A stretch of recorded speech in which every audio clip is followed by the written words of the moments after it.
Damn, fam, why did bitch taking so long to come out? Let me take this shit off.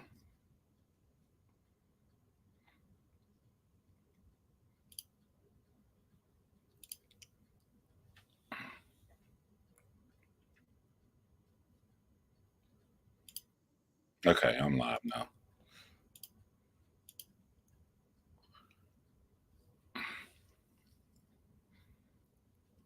Yeah, your boy just spontaneously go live. Don't be checking my background. I may have some cereal or some stuff back here. Now my stuff is clean. I'm good now. But I'm just saying, like, I'll go live before I start even looking around checking shit. What's up, y'all? I wanted to say, starting this off, if you're in Atlanta, Georgia, and you're going to DragCon, I'll be at DragCon this weekend. Get my nerd on. Get my nerd on. I noticed that like people be afraid to be themselves. They're afraid of how they come off to others, bro. Like the best shit you can do is be yourself. Cause like even if a motherfucker don't accept you, if a motherfucker don't accept you for being yourself, like I would feel better. Like, what if you was fake as fuck and you trying to holler at the chick and she don't like you, she turn you down. You like, damn, you be wanting like, well, if I presented the real me, you know what I'm saying? I'd rather go to DragCon and be around my brethren who's into comic books and all this stuff, and then beat your motherfucking ass. Right? Like to me, I'm such a demon. I love shit like that. I love like, nigga. Don't look at me as hard. Hold on, look, boy, that nigga working out. You know what I mean? When the muscle just, the little muscle just, you know what I'm saying? You tell nigga his shit. Look, the little muscle jimmies. You can tell, What's up, Brandish? What's up, Roberto, man? What's up, everybody watching? Look, I'm gonna get right into the Angryfan shit right now because I don't like when I feel like I'm being used. I like when I, you know what I'm saying? I don't feel I'm not a follower. I'm a fucking leader, and I stick to my morals and my principles, and I go how I feel on any subject. And I don't like when people like use me or share my video. So, oh, hold on. Before I get into that though, before I break down the Angryfan shit, bro, like I've been finished my album. I finished my album like a month ago. That shit just getting mixed and mastered and shit, right? But the crazy part is I'm still in rhyme mode. I'm still like, I'm be sitting here like, bitch, I want to rap. I want to rap. So I'm just making songs, and the songs I'm making now, I'm like, fuck it. I finished the album. So I'm writing shit. I don't need to have no chorus. I don't need to make no commercial shit. I'm just making a weirdo, different kind of shit that I like. So last night I sat in this chair at like 6 p.m. I wrote Gyrate, made the lyrical video, threw that bitch out there. And what I really love searching YouTube and taking a nigga beat, making a song, then hitting the producer up like, yo, I made it. And then they check it out and they're blown away. They'll like that's the biggest compliment to me because the person that has a bigger emotional attachment to the beat than you is the guy that made the beat. So like, a lot of people don't care if the producer like it or not. You buy it, it's yours. But like when the guy who make it love the shit you do, that's the biggest compliment, man. It always makes me happy. So he really love how I flip that shit. Also too, one quick thing. I always tell the, niggas lie.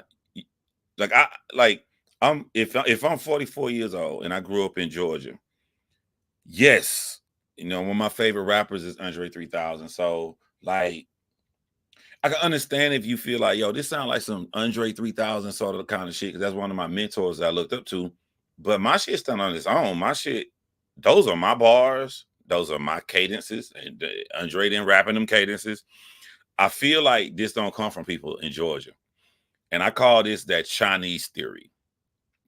When we not from China, we say y'all say all Chinese people look alike. They don't look alike. A motherfucker from China know that motherfucker don't look like that motherfucker. We saying that shit because we far away, and that comes from science. Science is telling your brain we can shut off the part that differentiate between how these individuals look distinctly, because you're not around them and you don't need to use that skill. I feel like the same with music. All the motherfuckers be like, yo, you sound like Outkast. They from up north. They New Yorkers and shit. Motherfuckers from Georgia don't say I sound like Outkast. Because they know I'm from Georgia. They, you know what I'm saying? We know. We just it would be the same as me saying all New Yorkers sound alike. You know, all New Yorkers don't sound alike. You know, Jada Kiss sounds nothing like Jay-Z. But I understand it. I get it. But y'all don't say nothing about them bars. Y'all don't say nothing about them cadences. I ain't never in my life for my biggest hater say that nigga John ain't got no flow. And before I go on Angryfan, and I'm including Vodafly with his great lyric, Vodafly can flow. I'm including Piperboy, y'all Piperboy rap. All bloggers, J Black, I will murk all y'all on the track. I'm putting out a friendly fire contest because you know I don't want to animosity with no black man. I will murk all y'all. You can choose the beat. I don't care what it is. You can let me go first on the track. I will murk all y'all. Shout out to my boy Marvelous Revolution. What's up, my boy Marvelous Revolution? But I want to get into Angryfan because again, I don't like feeling like I'm used. So I got my morals and my principles. And we're gonna talk about you chilling with Moni. Golly, boy. Boy, I've been hooked on chilling with Moni page. I know she be seeing me in the comment section. I look at her over here doing her little thing. Look at her doing her little thing. But I'm gonna knock this out first so I can get into the Drake and Kendrick shit. If you go off your morals and your principles, the moment I hear something that sound horrible or go against some shit I stand for, I'm gonna speak out on it. And I felt that it was important for me to speak out on Angryfan because I'm cool with Angryfan. And a lot of people feel like you do some shit like this to people that you dislike, but you won't do that shit to people you cool with. I did not like what Angryfan said. It was important for me to go out and make a video to go against what Angryfan said. I still stand on what Angryfan said. However, because I'm not in that world or that community, I don't know all the nuances and details of what's been happening back and forth. So after I made the video, all this other information come out and people started explaining to me everything that happened leading up to that. So if you saw the video on Angryfan, I'm not going to repeat everything that happened. You already know where I'm coming from. What he said, I don't like it. But then I do my research and I realize what's happening. Check it. And it's gonna happen in any community. This may happen in the y'all don't know it's a Drake and Kendrick community now. There's a Drake. Y'all think I'm making videos. There's so many people on YouTube that wake up and they putting out 3 or 4 videos and make a video every single day about Drake and Kendrick. There's literally a Drake versus Kendrick community now. So if y'all think I'm doing a lot, I like all of it. I fuck with everybody, you know. I ain't gonna lie, I don't like that Tisa Tail, whatever girl. It'd be so much fucking gossiping, so much fucking talking. So this has nothing to do with battle rap community, even though I'm about to talk about the battle rap community, because this is happening in every single community. In every single community, the biggest one I'm gonna use it as an example is sports. The people being talked about hate the people talking about them. That's in every community. NBA basketball players hate Steve Smith. They hate Sports Center. They hate the men and women that don't play basketball and sit and critique them every day. I don't respect these NBA players because when Stephen A. Smith, when Sports Center, when all the guys who they claim they hate say something good about them, when they praise them, when they drop 50 fucking points, they are sharing the shit. They sharing all the shit. They doing all the shit. So if you hate a motherfucker, why are you sharing it when they do something good? So to put yourself in Angryfan shoes, the nigga type in all caps. He commented on my last video, typing in all caps. So if you a battle rapper and you suck or you're great, but you have a horrible battle and you lose all 3 rounds, and then Angryfan comes, he's gonna shit on you. He's gonna shit on you, rightfully so, because you sucked that battle. You didn't prepare for that battle. This builds an animosity to where we hate all y'all niggas, but we really hate Angryfan. So they need something to destroy Angryfan with. And when Angryfan said that about his daughter, they got the ammunition that they needed to destroy him. Even everything I just said is totally cool, okay? And I wouldn't even say I got a problem with it. if that's your genuine morals and principles, but what I have found out since I dropped that video, that is not their genuine principles. Angryfan has a mother who passed away. These same battle rappers that are running around saying, let's cancel Angryfan, talk shit about his deceased mother. These same battle rappers that talked about his deceased brother doxed him, share his location. So there is this conglomerate of fakeness. And I'm going to call somebody else out by name. Even though this goes to a lot of battle rappers, the one person I want to call out by name, and I hope that you watch this, is a battle rapper by the name of A-Ward. The reason I'm singling A-Ward out is because A-Ward is a saved Christian battle rapper. He goes against thug-ass niggas talking about all murdering and killing all. He goes and battles them, and he's saved. A great guy. I met A-Ward. We drunk. We had some drink. We talked. I'm an A-Ward fan. I got no personal issue with A-Ward. But my problem with it is like, you got to know how people look at you. If people look at you as a great guy, a saved person, and you come out here and you say, I will never go on Angryfan's platform because Angryfan put down somebody that passed away. And I see you at a battle event with Tay-Rock, and Tay-Rock came out and destroyed Angryfan's deceased mother. Do I need to finish the sentence?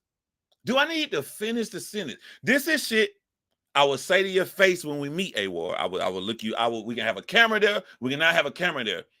You're a saved Christian. You're the good guy. But you're going against your own morals and principles. Like either don't like either one of them or like both of them. But how you gonna make me feel that you're not joining a hate mob if you're only singling out the one guy that all you battle rappers don't like because he is a YouTuber? And I'm gonna tell y'all what his animosity is really coming from. It's coming from all of these years, these battle rappers call people, YouTubers, losers. Like, we're the nerdy loser guys, and they're the cool hip guys. Even though, we run around driving Teslas, Audis, Mercedes Benz. We got a lot of money, motherfucking money and shit. And a lot of them be broke. I'm just saying facts. I'm just saying facts. They called us losers. And now that they're getting up in age, you know what they're doing? They're making YouTube channels. They're talking about every topic like we do. They're saying who wins and loses a battle. They're trying to pivot from battle rappers to YouTubers. But wouldn't it be cool, these nerdy lame guys, if we got rid of all of them? Y'all don't need them. Y'all got us now. Now, the people who fuck with me know one of the biggest things I love. One of the biggest things I love is marketing. I'm going to tell y'all battle rappers something your manager should be telling y'all. Y'all don't understand why we are liked. And this ain't even the battle rappers. This is to any community that a person is speaking on that sport and they are not in that sport. They come out of nowhere and they make it big. That's the advantage that we have over y'all. You fuck yourself when you portrayed yourself as the awesome cool guy and you portray us as the nerd losers. Once you did this, once you portray us as the nerd loser, we are one of them. We are one of the fans. So when we make it big, every fan feel like I can do that too. If Angryfan did that shit from his car to being that big, I want to be like Angryfan. They don't want to be like you. They don't have the skill set to rap like you, so they're not going to have dreams and admirations to do something that they can't do. You fuck yourself making yourself the cool guy. They can do what we do. They can buy a camera, and they can just come on and talk for that purpose. This is why all y'all battle rappers got together to cancel Angryfan, and all the fans are rocking with Angryfan. He is one of them. He was in the comment section just like them. The way you would have got away with it, but you didn't get away with it. Battle rap fans, they know it again. The way you would have got away with it, all y'all had to do was stay true to your morals and principles, but y'all didn't because you foul ass niggas. All you had to do was deem every single person bad that did what Angryfan did. Once you let it slide and you ain't care about all them people doing all that gross, fucked up shit, and you only singled out Angryfan, you made people not care about your plight. We don't care about your plight because your plight isn't real. It isn't real. It's sort of like, I don't know how to explain it. It's sort of like you want me to see he said something bad about this deceased person, but you made people, you put tinted windows on that. You put that to the back burner and you put to the front when you got all these other battle rappers talking about his dead mother. You put to the front, oh, these niggas just trying to cancel him. Hell no. We not going to let them cancel one of us. Do y'all hear that keyword? One of us. I don't give a fuck if you watch battle rap or not, because everything I'm saying don't go to battle rap. It go to every community on YouTube. Every single community on YouTube. Moni, who making videos about Drake and Kendrick. Moni is showing every black woman who already into this stuff and they sitting at home. They just sit, and when they see Moni, they feel like, wow, man, look at this girl coming up, man. She did that shit. I can do it too. Moni is one of us. Moni is one of us. So they're gonna feel like they can do it too. She gonna inspire people. I watched Piper Boy video, and the one thing I love, boy, Piper Boy was cooking. Piper Boy was cooking. It was when Piper Boy was saying, like, y'all battle rappers are trying to be YouTubers, and y'all are upset and frustrated, like, why they keep fucking with these loser nerd guys, and they're not fucking with us. We're here now. We're YouTubers. Don't watch them niggas no more. Why they keep watching them niggas?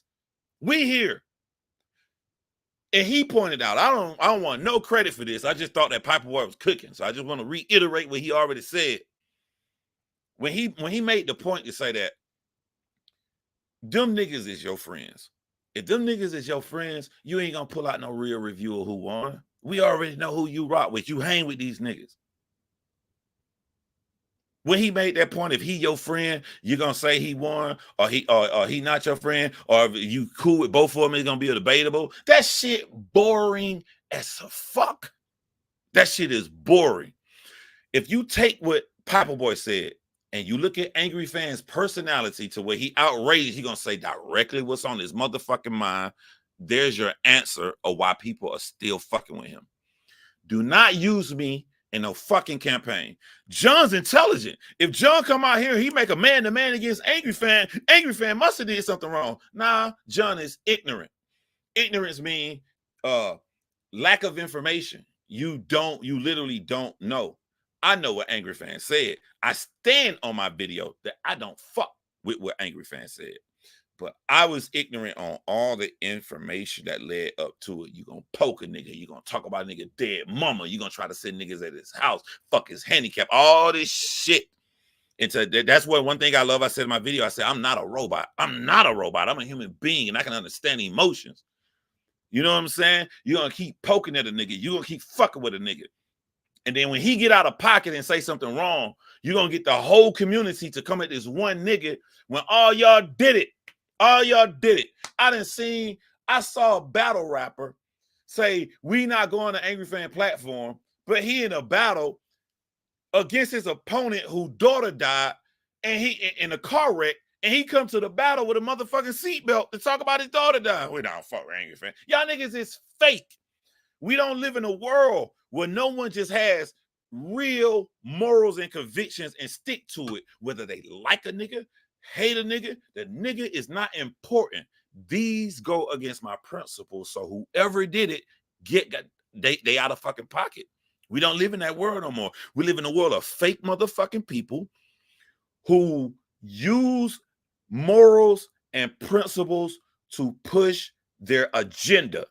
The principles and morals are not first. Their agenda is first, and they use this shit to push it. Well, motherfuckers don't give a fuck about shit no more. But 5 years ago, I've been on YouTube about 15 years. Got like 10 YouTube channels. Like, I think it was somewhere around 5, 6 years ago, I used to say, you can do everything on YouTube and you won't get canceled. You can survive it unless you talk about children, unless you y'all know the PDF file word. Niggas now on YouTube, you can do that and you can still have a career. It shows the trajectory of where we're going as a society, to where we don't give a fuck about shit.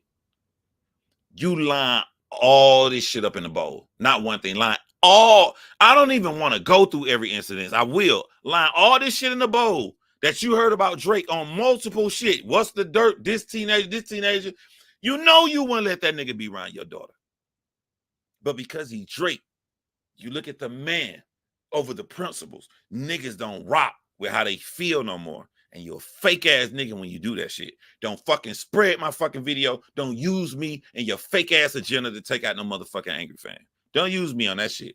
Don't come to me about it unless if I don't see y'all say cancel Tay Rock, because I know for a fact Tay Rock said something about Angry Fan deceased mother. Also said something about Piper Boy wife. Don't come at me.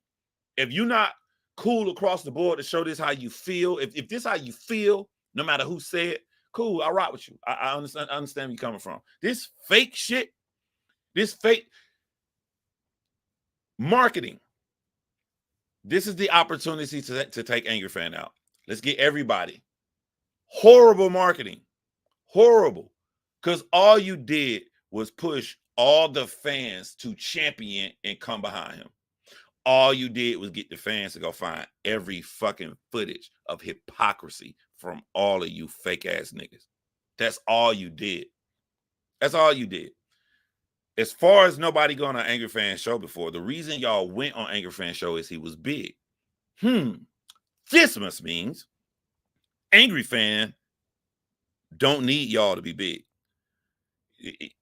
It was a bonus that you guys came to him to do interviews. But because he have the audience, because the audience feel like he's one of them, he don't need y'all. We're not talking about right or wrong or principles anymore. We're only talking about marketing. Marketing. You literally cannot cancel him. It literally won't work. And the harder you try, you're just gonna push people away from you. That's on some business shit. Done.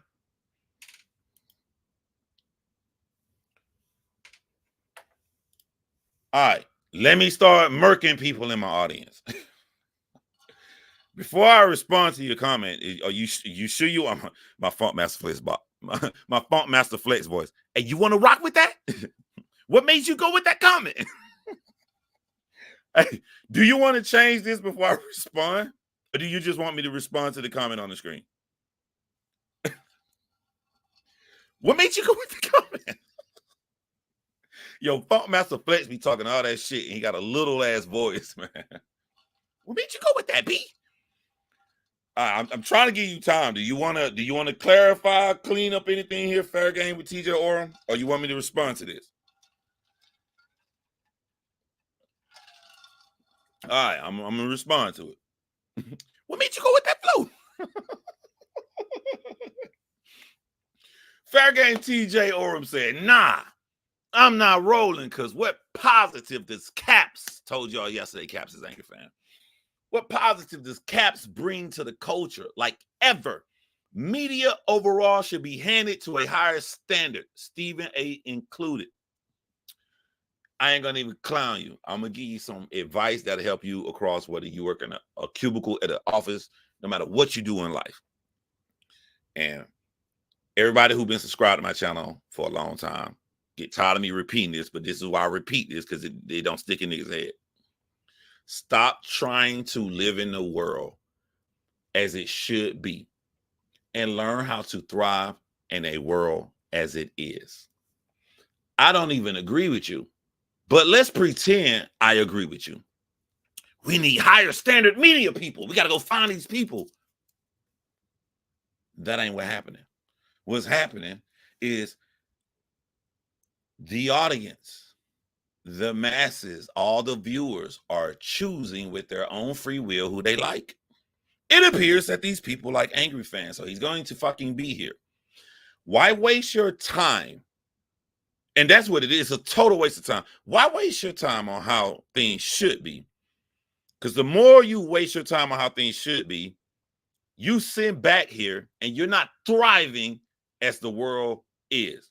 How the world should be. Shit, I should have millions of motherfucking followers on this channel. I'd be cooking niggas with that knowledge and entertainment. I can make a big case for myself. Fuck all that shit, my nigga. It is what it is. It is what it is.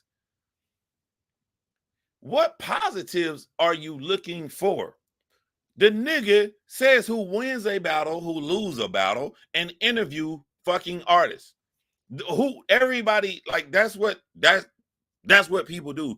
What is this? You put out a claim. Go more detailed in what you're asking. What do you mean when you say things should be held to a higher standard? Because when I tell you I'm not a robot, I'm not gonna sit up here and lie and say I ain't got nothing in my head that I can go to beneath demon mode on a motherfucker. When we talk about our subjective morality, we're talking about a line graph. So if a nigga come out here and say, yo, fuck your wife, and you just said, hey man, did you have a nice day? Hey, he quit, right? There's another nigga who you didn't argue with him about 4 times and he say, fuck your wife. He didn't move from here to here. So when we talk about morality and we talk about people, everybody get upset, we talking about how far it take you, the depths that somebody got to go. Like right now, everybody in my chat is a fucking murderer. All of us, 100% of us. It's just whether I got to push you to murder. Caliber, if I shoot at Caliber kids, kill his kid, kill his wife, Caliber gonna murder me. So all of us got to enter this. What range? How far are we going until we get to that point? But that point exists in all of us. That point exists in all of us. So I'm not going to sit up here and say that. But me, when I get mad, when I, quote unquote, if I crash out, I don't fake crash out. If I crash out, that means you're in trouble because I have already looked at the worst case scenario and I am totally 100% okay with it. I'm not, there's no apologizing and I'm okay with it. You know what I'm saying? I stand on my shit. Chris Unbiased, I'm cool with him. Caps, I'm cool with Cap. I'm cool with Angryfan. I'm cool with all them niggas. All of them niggas hate if you flag somebody's channel. They don't stand for that shit. I would stand right next to them niggas. I have Angryfan right here, Chris right here, be right in the middle right here. I'll flag a motherfucking channel down. I'm a grown ass man. I don't give a fuck what these niggas think. I don't give a fuck how cool we are. Niggas fucking with me, niggas lying, doing all this shit. Bye-bye. He's flagging. He's doing that's some bitch nigga shit. I don't give a damn. But they're gonna hate you for. I don't give a damn. Can't nobody save you. I'm like Lil Wayne in that when that lawyer was talking to Lil Wayne. Can't nobody save you. Oh, we're gonna tell Chris. We're gonna tell Angryfan. They're against it. They're gonna make him look bad. Chris and Angryfan can't save you. Nothing. And after you gone and after you bitch and you cry, I'm gonna have a drink with them, even though it's against their principles. I stand on my shit. Like I go to those levels. I stand on it because I didn't rush into it and did not think about all the consequences. When I do it, I have already thought about every consequence. And I made sure I 1000% don't give a fuck. I don't give a fuck. And then you say that they don't bring value. Angryfan built smaller battle rappers who would have never got a chance. And he did it especially during the era of when they took it off YouTube and they went behind a paywall. When you go behind a paywall, the only people gonna watch that are people in battle rap fans. You're not gonna get new fans. You're looking for battle rap fans that are gonna recruit new people because you're not having. So how do you do that? So Angryfan built people up. That's a positive. Somebody say ass. I got ass. They do ass when you live.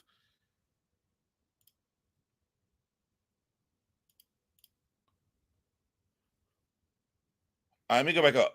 I'm missing a lot of comments. I'm trying to do the comments before I get on my Drake and my Kendrick bag. But let me tell you why I felt guilty about my Angryfan video. I did not feel guilty on my Angryfan video. I did not on 2 reasons. Number one, I'm trying to teach a nigga who's surviving on this shit about marketing, when and what not to do if this is your livelihood. I don't take that shit back. Number two, I am highly disappointed in what he said. I don't give a fuck what happened to him. He broke and went to those levels. I don't take that back. What I don't like about my video on Angryfan is I joined it. I unwillingly, because I didn't know, I unwillingly joined a lynch mob that's a fucking hypocrite who, if I was bill collector, and this is the deepest shit you're gonna hear on this subject. If I was bill collector and I'm smart enough to realize, like, this is my blood, this is my child that lost her life, and y'all niggas don't give a fuck about my child. Y'all using my child as a marketing propaganda to take a nigga out, but you don't really care, because I see everybody else out here talking about dead people and dead relatives. Y'all didn't say nothing to them. So if y'all didn't give a fuck when they relative died, you really don't give a fuck that my daughter died.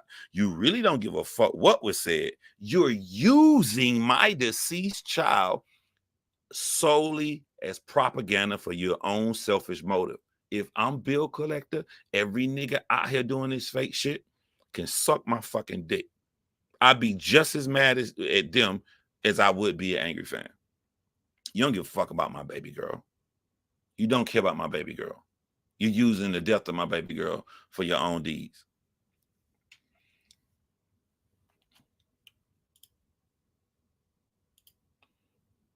Flows on the streak of stupid ass take. Like, I'm trying to scroll up, bro. Yeah. Hell yeah, you found a community for anything. A-Ward. Somebody send this shit to A-Ward. A-Ward, explain to me why you mad at Angryfan, but you not mad at Tay Rock. You and Tay Rock was just at King of the Dot event. Y'all was together. You cool with that nigga. Explain that to me, because Tay Rock went in on the deceased mother. Explain that to me, Mr. Christian.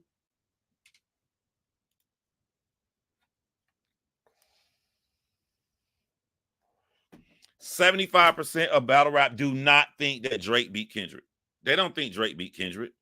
Who going into battle rap and paying for battles? Drake. Who giving these niggas money? Drake. Who fucking these battle rap? Let me be quiet. Let me be quiet. I don't tell secrets that I know for 100% fact with evidence. I'm saying Drake be in the culture. That's why they talk. That's why they on Drake's side. That's why they on Drake's side.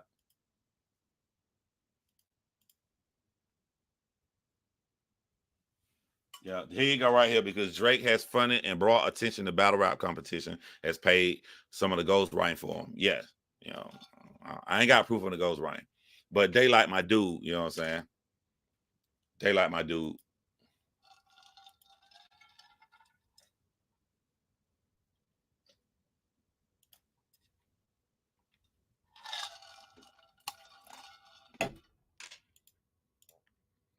I was sitting here chilling yesterday, and I was like, bro, I don't want to go live. I got a lot of shit I got to do this weekend. I got to go drag. I got a lot of shit I'm doing. I'm like, but the longer I don't go live, the longer these niggas gonna try to use me and my take to just solely look like Angryfan is this crazy, awful guy out here, when all of them niggas is doing the same shit.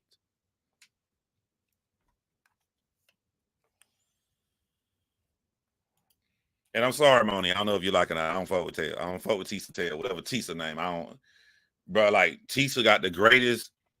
Tisa got the greatest Drake versus Kendrick thumbnails. She got the greatest titles.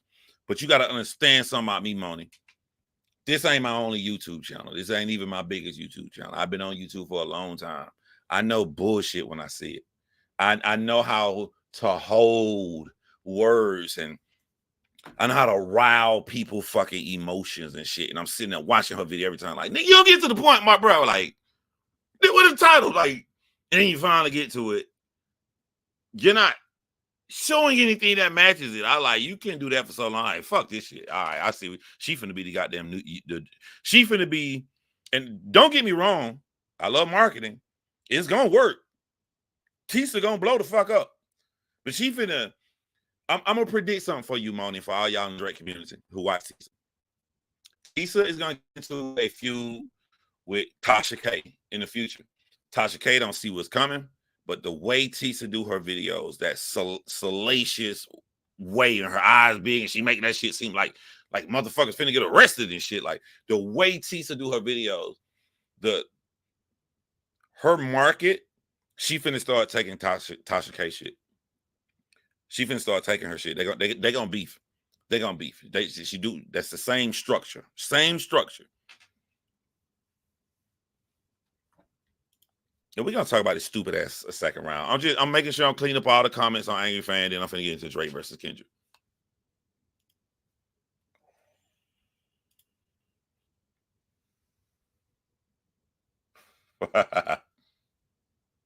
I respect. Just because I say something back to your comment, I thought that's what people wanted. I thought people wanted YouTubers to look at their comment and respond directly to them. I thought people felt like they're not heard. So just because I go against something you say don't mean they got a problem with you. Shout out to you for teaching the youth. I mean that. Shout out to you for teaching the youth, my boy. Shannon Sharp is sensitive, and this is what I'm saying. Like, I've been on YouTube for so many fucking years, way over a decade, right? But I see somebody blowing up, right? I try to give them advice. They feel like they ain't gotta listen to me because I'm smarter than them. I didn't survive and win at niggas with 500,000 subscribers and shit. But because they're bigger faster. This is the problem with Shannon Sharp. When you look at Shannon Sharp numbers, you think he should know better.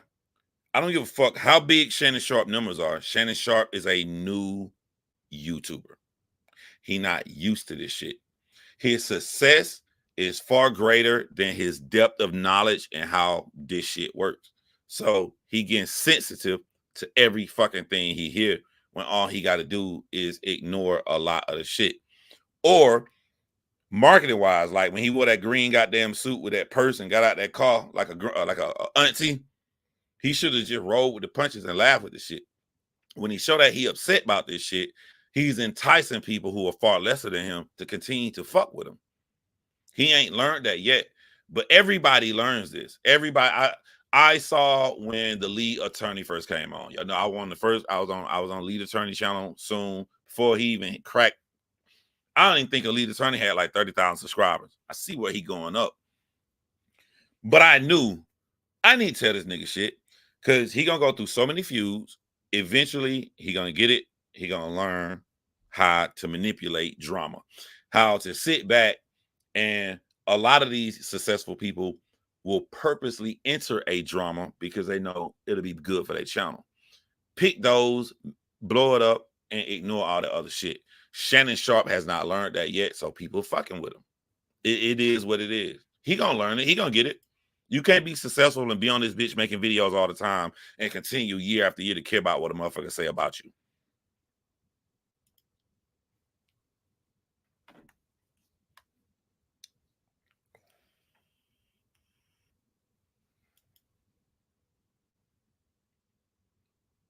My bad if YouTube throwing ads and shit on here. I didn't know that YouTube did that during the live. I thought that shit be after live. I ain't gonna take it off though. Ain't gonna keep it real with y'all. I don't lie to my audience. I ain't gonna take it off. But I ain't know they did the shit. Are we about to get into Drake? The last two were unskippable 15-minute ads. Oh, you look at YouTube like at me. John, that was messy, bro. Look at my home. This is my homie. Caliber, my homie in Atlanta, telling me that was messy. I don't give a fuck. If I'm mad at you, can't nobody say you. Can't nobody stop you. It's like a mental holding back. You know, a nigga hold back from fighting. I say, can't nobody mentally hold me back. For me, there's a line, bro. Wives, I let cows get a pass, but that disrespecting kids never rock with that. But I hear you, John. Been supportive for years. I don't understand, and I feel you. Shout out to you for supporting me. But let's be detailed here. Let's not be generic. Generic comes across as propaganda. We don't need to talk about what Cap said because I have an entire video breaking down what Cap said. If I don't like when nobody do the shit, why would I go live and talk about what Cap said today? I already got a whole video. That bitch still up on my feelings on that.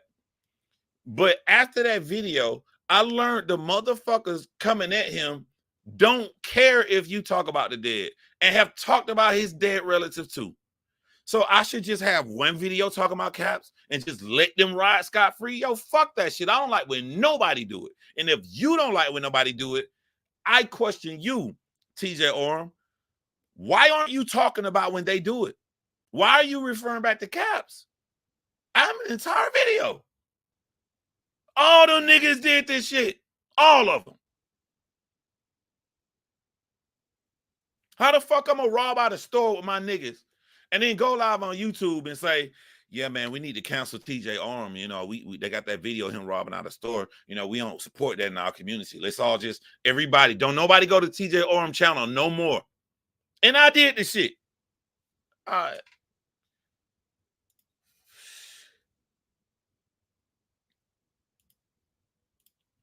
That shit crazy to me, man. I joined the Twitter community.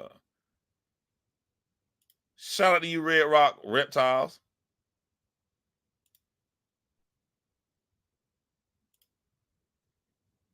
I want to argue with you, but I agree with everything you say. Salute, man. All right, these niggas want to talk about Kendrick. Who the fuck came in my channel and said War Eagle? Who the fuck is this? Yo, Mods, who is this, Mods? Who the fuck came on my page saying War Eagle? You know we roll tide over here. Hard to ignore someone calling you gay, bro. Somebody call me gay? I can't do nothing with that comment, man. You gotta make that bitch. If you make that effective, if you a troll and you want to argue with me and make me look bad and you call me gay, like just go detailed. I guarantee you I will engage you and you will lose. I guarantee it.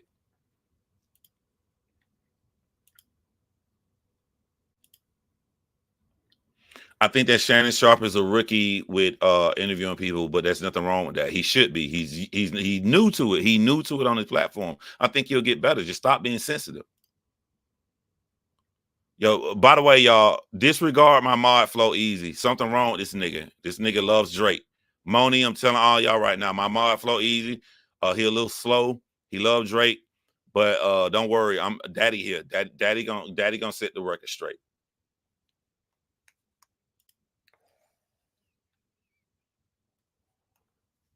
I do have a question for y'all before we get on this Drake shit. I'm still going on my comments on way up here. All y'all, everybody right now, I want y'all to type your top three. It's a reason I'm saying three. Your top three songs out of the entire Kendrick versus Drake beef. Go ahead and type it right now so I'll get to it when I scroll down. What are your I ain't say top three from Kendrick, top three from Drake. Type your top three songs.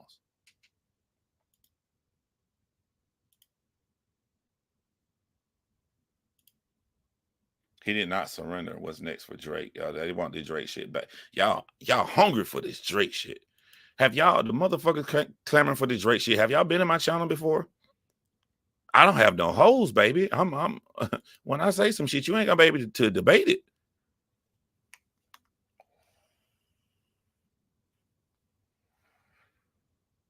Yeah, that song was like that. So I want y'all to remember this because I'm probably gonna forget. Past Energy said that Kendrick sound is annoying as hell. All right, cool. I'm gonna try to remember that and debate you on that.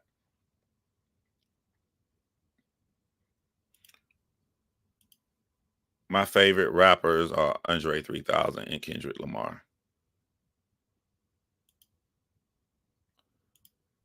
My bad. Big hugs. That's a good thing. I don't want you to be talking about me. You call me gay. I'm glad it's somebody else. You with the family. Somebody said Meet the Grams was mid. All right, I'm gonna debate that.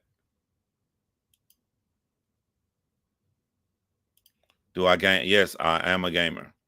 I mean, these are gaming headphones. You know what I mean? PC game and Xbox game. Although after the Black Wukong game, and then also Xbox missing the biggest shooter. Forget the name of that shooting game. Is I don't know. I'm about to give in and get a PlayStation 5. I'm about to switch. I've been team Xbox the whole time. I had every Xbox. I had the PlayStation 2. I'm an old ass nigga. I paid like $500. That may not seem like a lot to y'all, but back then, an extremely high price game was like $200. I gave somebody my Dreamcast, all my games, $500 to get that PlayStation 2. And y'all don't know the story of the PlayStation 2. That bitch was sold out worse than any gaming system in the history of video game system. I just wanted that bitch in my dorm room in the Air Force because it had a DVD player and nobody heard no shit like that. You know, that bitch, I had no games on it because there were no games out on it yet, except for that Madden that year. But the fact that I had it in my dorm room attracted a lot of attention from the niggas and the girls. That shit crazy when you got a gaming system and it can get girls going to your dorm room. You got that PlayStation 2, girl? I had a PlayStation 2, PlayStation 3. That was it. I had an Xbox, Xbox 360, Xbox One. I done about 3 Xbox X's. I've been seeing Xbox. I'll be a loyal dude.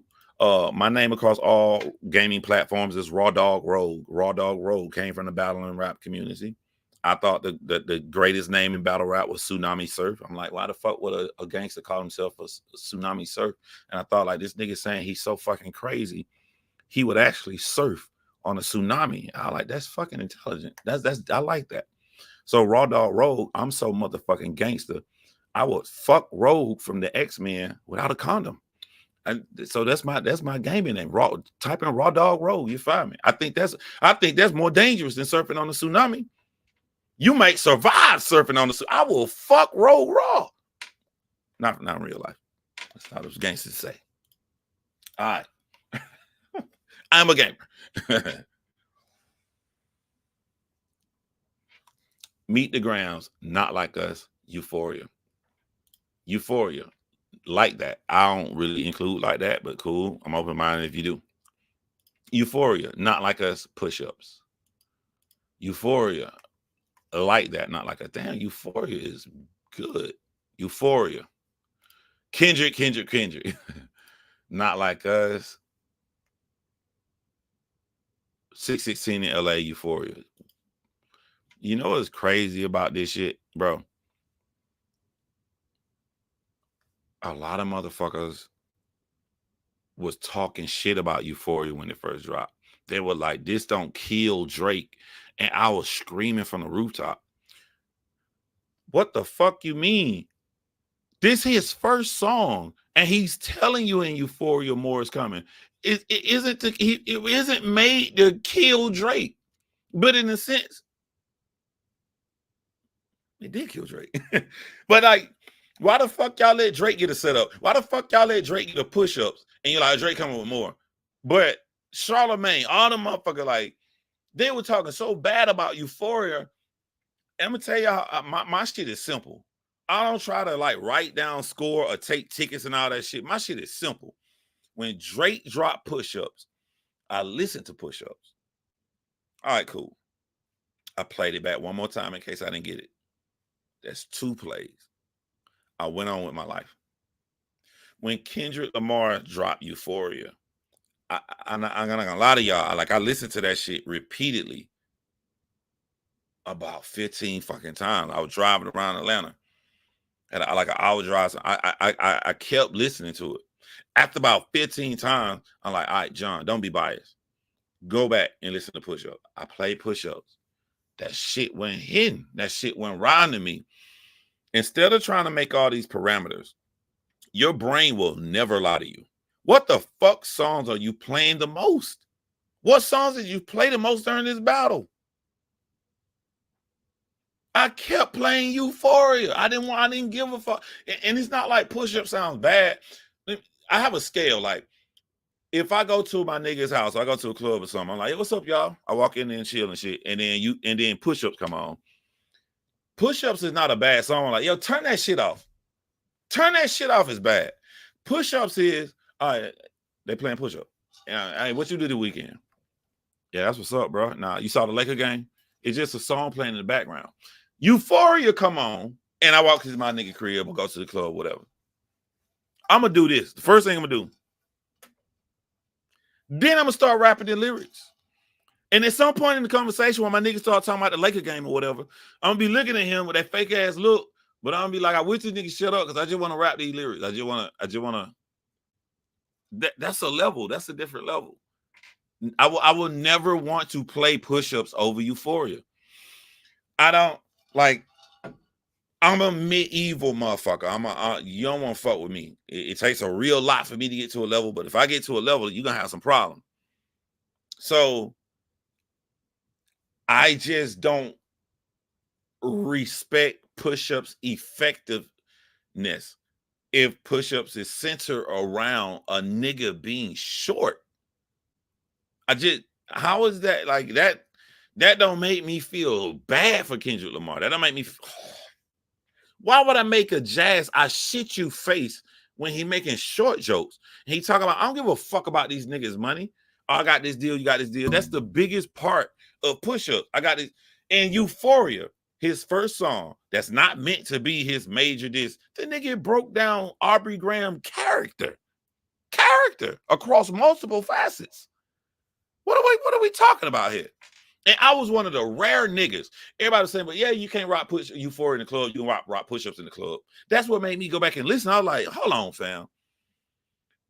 Nigga, I'm from Atlanta. I know strippers. I'm listening to this 808. Nigga, Euphoria is more of a club song than push-ups. Like, what is this? Is this because I'm old or some shit?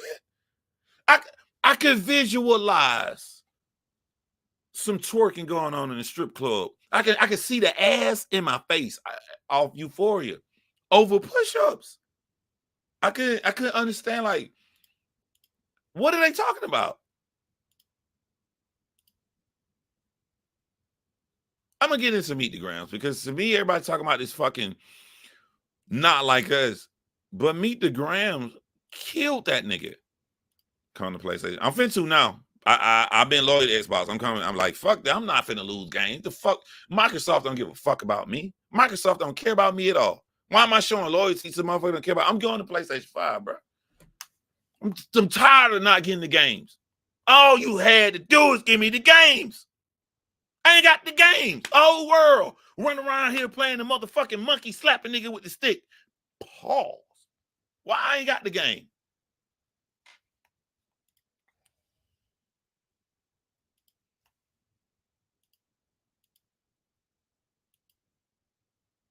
I feel you on that. I don't have a problem with that, Monty. You know what I'm saying? Like, nigga, you want to have fun and get you a drink or whatever. You don't want to hit no motherfucking Meet the Gram. That's a total different subject on the effectiveness of a song. Like, this is what I think, bro. I'm gonna go back over and comment. I don't feel like I'll ever catch up with the comments because I gotta stop and break this down. This is what I feel like a disconnect with me and my age and a lot of younger people in their early 20s, right? The people in their early 20s who looking at this beef, talking shit is nothing to them. They don't take nothing serious. Like, they don't, like, who cares if you ran over your foot and you had to go to the hospital, bro? It was just a game. Like, that's how they brain be like, no, I'm like, nah, this nigga ran on my foot. I'm finna shoot this nigga house up. Like, they don't care about nothing. And when you don't care about nothing, they don't want to hear how sinister you're purposely trying to come at a nigga. Kendrick Lamar and Meet the Grams had tunnel vision. Kendrick Lamar didn't see, oh, the fans were like this, fans were like that. Kendrick Lamar was like, nah, I just see Aubrey, and I'm finna fuck this nigga brain up. On the outside, all the young people who they aren't taking this fucking battle serious, all this entertainment for us. Drake, Kendrick just opened this mouth. Somebody go hand him a Grammy right now. They like, oh yeah, this shit here bopping. That they like that shit. To me, when I'm looking at real life, and I don't like a nigga, I want a nigga to have a sad night. I want to be chilling somewhere, and I want this nigga to not be able to fucking chill because he worried about what I said. Meet the Grams is the most effective diss track ever. The most effective diss track ever.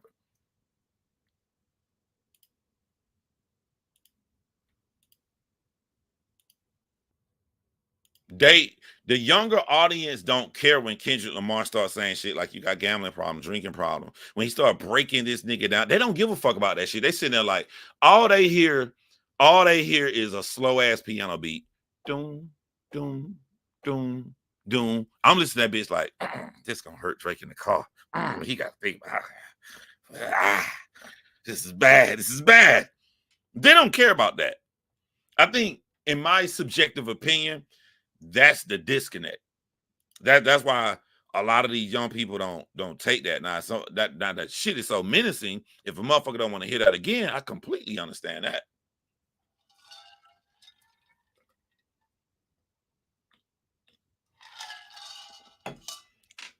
When you look at the compilation of all the YouTubers who, when they listen to Meet the Grams, Kendrick Lamar let that bitch say dun dun dun dun dun dun dun dun, dun. Stop. No words, no nothing. Off this horrific breakdown of Aubrey Graham's character. Just that little last stanza, go off. Every single person reacted, had this awkward silence. They're people from different countries. They're white people, they're black people, they're women, they're men. All walks of life shared the same reaction when the song went off. How the fuck can you say that this was not extremely effective? How the fuck can you, like, I know what he was doing. This is to Drake. This ain't, I got the fans tomorrow morning. I ain't worried about the fans. I'm gonna take care of the fans. I got this song called Not Like Us coming out tomorrow morning. They're gonna be all right, but for tonight, right now, this is for you, Aubrey. Yeah, nigga. Yeah. I know you. I know you. I'm in your motherfucking head. This for you, you piece of shit. And this is just the beginning. You fuck with the wrong psycho. I get it. I get it. I get it. Free to wave Jersey. Yeah. Oh, yeah, your ass is from Jersey, sir. I get it.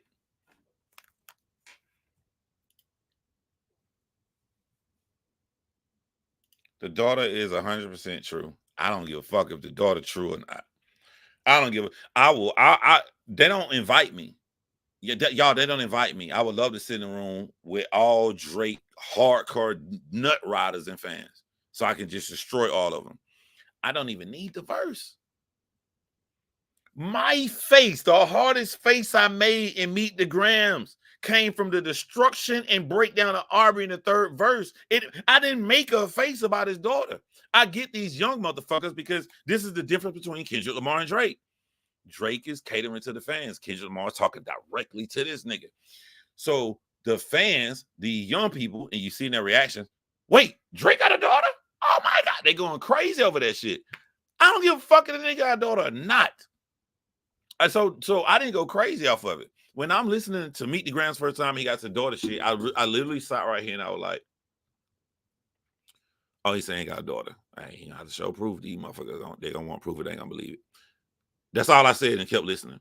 When they got to that third verse, when it got to him breaking this nigga down like that, I was like, there's no way this nigga can come back from this. There's no way Drake can come. This shit is over, bruh. This shit is over.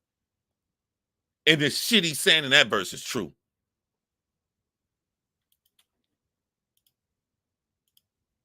I think Euphoria is popular because it has not as scathing things, not as scathing as Meet the Grams, but it has some little scathing stuff that breaks down his character, and is not as pop dance as Not Like Us, but it is somewhat. You know what I'm saying? A big and twerk in front of your face. I got that Euphoria. You can have a nice time out Euphoria. So it's like a perfect blend of Meet the Grams and Not Like Us to stand the test of time. So and then let me tell y'all something. Really think about Euphoria. This nigga made a hit off Drake, a #1 hit. This nigga made the darkest song of all time. He ensured people showed up to his funeral. I don't think the fucking white lady who played in Kill Bill was gonna listen to these songs. But because Drake posted that picture and she posted a suit she liking Drake, she's going to be interested. So he essentially bought the little white lady to his own funeral. I guarantee you Uma Thurman heard Meet the Grams. I guarantee you she was like, her husband was like, hey, that's, oh, this is the guy you like who made this song. No, he's talking about the guy like, he does all this shit. Babe, I think you should back out. Nigga brought everybody to his fucking funeral.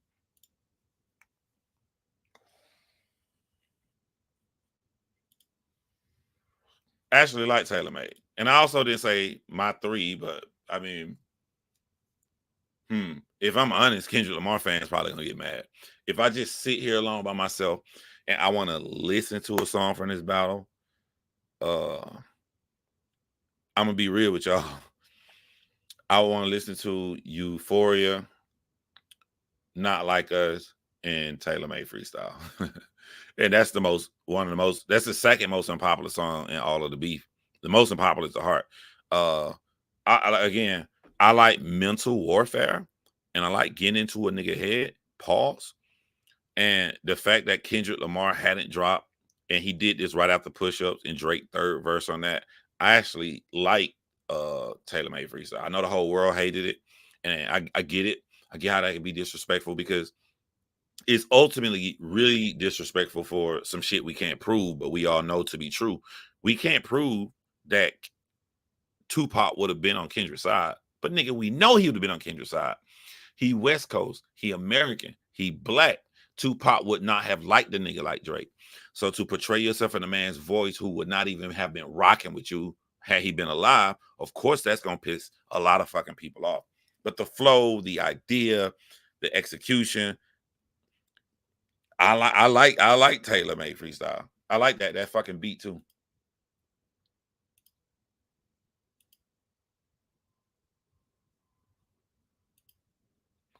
But in the future, years from now, when we talking about this for the people who weren't here, and we all was here, the first song I probably play would be Meet the Grams. If I'm talking about the drama. Now, we supposed to be talking about Drake round 2. And when I see shit like this is when I know a nigga ain't got friends. Shout out to Moni too, because Moni posted that Kendrick Lamar went to his sister's wedding. I don't know if y'all saw the wedding photos. And when they took the group picture, Kendrick Lamar's sister was with her new husband. Kendrick Lamar was with Whitney. And this is what I'm saying about how effective Meet the Grams is. 99% of what Drake posts on his Instagram pertains to Kendrick Lamar. He got Lil Yachty telling us he's not effective, but everything he think about and posts is about Kendrick Lamar. Meanwhile, Kendrick Lamar is chilling with his family at a wedding. We got Drake talking about round 2, and Kendrick Lamar is eating wedding cake. like, I don't even. I'm Drake fans. Help me. I'm probably skip to the bottom. Help me.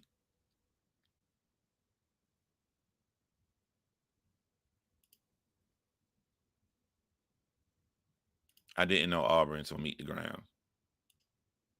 I did. I mean, everything is verifiable. We talked about it on my channel many times. We saw Drake lose millions of dollars gambling in one night. Me writing for mixed martial arts, the UFC, I see all the time Drake lose $500,000 on bets.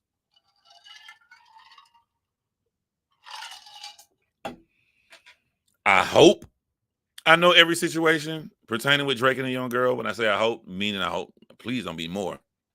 Like, all right, so let's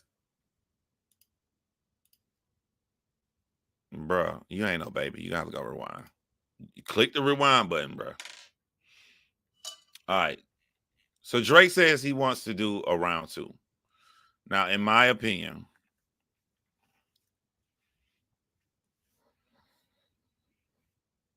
I think that Drake doesn't mean he's gonna make a direct song to Kendrick Lamar and they start the beef all back up. I'm gonna tell you how this shit gonna play out though. All right. What Drake means when he says round two, Drake is trying to turn this into I'ma outsell somebody. This is the mental warfare right here. The faster Kendrick drops an album, the more that shit gonna sell the first week. The farther away he drops it, the more he loses out, right? But Drake is thinking, I can trap him both ways. If I push him, he ain't gonna drop it now because he worried I'm gonna step on his shit. His shit won't sell that much. If he does sell a lot, I come right back behind it and I drop some shit. I'll step on his shit. The problems I see in this scenario, two problems. I think that Kendrick Lamar can drop an album. And then if Drake drops right after him or drop this, then while Kendrick Lamar's album is out, that nigga can just release one of the diss tracks. That's one of the things I see. But the major thing I see wrong with this is that Drake has had 3 or 4 albums to where he thought this was the greatest shit ever, and they got bad reviews. People weren't rocking with it. People don't fuck with it. When people think about Drake legacy and shit, they talking about his first 4 albums. So if it's different if you drop a dud and then you can come back and fix it. You've had chance after chance, and all of them are duds. So that means whatever Drake think is hot at his age, whatever he's trying to do, it doesn't work as an incredible album. It doesn't work as an incredible album. But Kendrick Lamar's does. The one thing that could have helped Drake is that, like, when you talk about Mr. Morale, an amazing, incredible album. But in the same way, like Moni was saying, like, she don't really want to hear Meet the Grams. A lot of people don't want to hear Mr. Morale again because it's so deep. You got to be in a mind state. It is fucking excellent on a topic, it is, but the mind state, people aren't always in that mind state. The problem Drake has is that Kendrick Lamar is happy now. And if Kendrick Lamar goes off his mind state, he's going to make music that people want to hear a lot. There's gonna be a lot of fucking bangers on this shit. A lot of fucking good, positive music on this shit. So if he get rid of the one thing that he had an issue with, the depths of the subject material, and he spits 100%, no matter what Kendrick does, he succeeds in, then there's no way Drake could step on Kendrick's shit. So even though Kendrick is just trying to fulfill his own label that he owns, PG Lane, and get his shit popping, he not worried about Drake because he already dusted the nigga off. We got his friends coming out here to confirm that Kendrick Lamar is not worried about Drake. He's going to win round 2 without even trying. He's going to win round 2 without even trying. Now, people are saying that I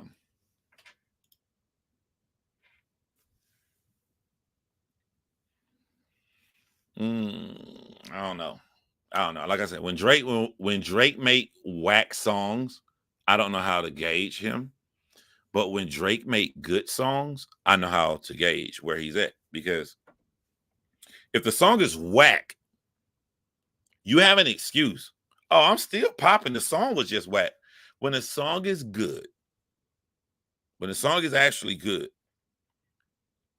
that I bombed on No Face, but No Face don't sound bad.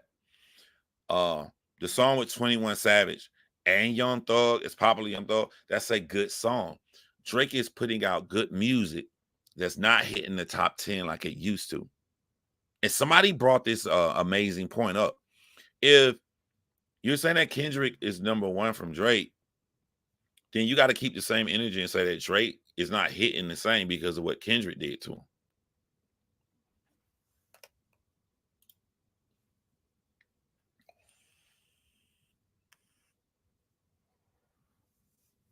it start if I'm in Drake's circle, I'm not worried if the song bad. I'm worried if the song is actually good. If the song is actually good, now I'm worried. And this is also too, right? Drake feels like he got to fight a Kendrick battle. The fans buy shit, Drake. You have a bigger battle with the fans. Your battle with the fans is bigger than your battle with Kendrick. The fans from Kendrick Lamar have looked up all of these inappropriate situations. You in the bathroom with two 17-year-old girls spilling juice on your damn shirt. The fans, and there's a lot of people in there who aren't like these fake ass motherfucking battle rap people who actually do have principles and morals. And like, what the fuck is this nigga on some weirdo shit? If you don't address that, that lasts forever. That will forever be looming over you. Let me tell you something else. I was trying to tell somebody the history of Drake. They weren't too much into rapping. I was trying to explain everything to them, y'all. And I was trying to show them his history, the albums he made that are good. And then while me talking out loud, trying to talk to people, I noticed something else new. So I'm explaining it to him. I'm like, yo, Nothing Was the Same, great album. And then like he came out with this album called, I'm telling the person, he came out with this album called If You're Reading This, It's Too Late. So only part I missed was the biggest classic album he got, his second album, is Hindered with a Cloud Over It, with The Weeknd writing some of it. If You're Reading This, Is Too Late, is a lot of niggas, a lot of rappers fuck with that album. But it's hindered around a guy by the name of Quentin Miller. He loses a beef. He loses a beef with Pusha T. He comes out with a double album. This is the next time we hear of a ghostwriter for Mob Ties. So it seems like when Drake gets into a bind, it's always when we find out somebody writing for him, and that tells me a lot about a nigga. Because the one time you want to be heard from your own brain, from your own pen, is when you are in a bind. So like really think about that. When Drake is in a bind, he call another nigga to pen a verse. Really think about that. They coming at you. Your biggest hit from Nothing Was the Same, all that shit, some R&B stuff. I'm gonna show these motherfuckers I can rap. If you're reading this, it's too late. Quentin. Oh, Pusha T beat me. They talking all this shit about me. I'm gonna show these motherfuckers I can rap. Call another nigga.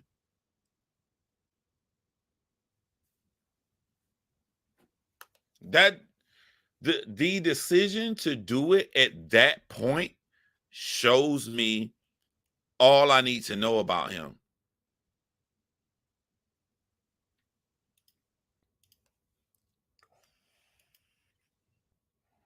And also now after the Kendrick Lamar beef, bro, like you're on record. I don't give a fuck if the song good or bad. I'm just looking at the names.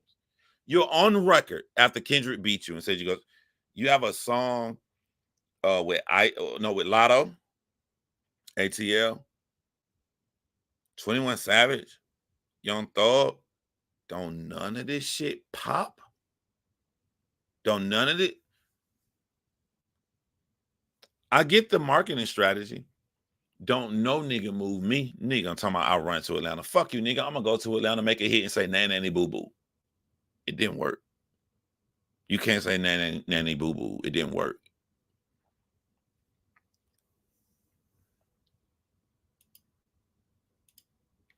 We have a Drake stand in the building. That's a lie. What did I lie about? I can play you right now verses, no chorus, verses on If You're Reading This, It's Too Late, that Quentin Miller penned. That's not a lie. I can play you the reference track for Mob Ties. That's not a lie. Where the fuck did I lie? You say his best efforts aren't said to be co-written. Dummy. Why would the name be on something if it's a ghost writer?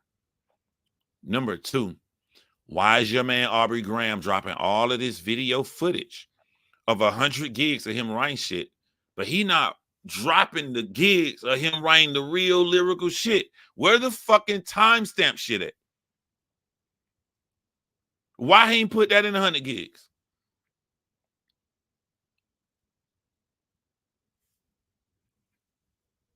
I'm asking you. You ask me questions, I'm asking you questions. This is the perfect time to put out where you're writing the most lyrical shit of your life. So you mean to tell me when you write super lyrical shit, that's the one time they're not recording you rap? That's the one time they're not recording you. Answer that for me.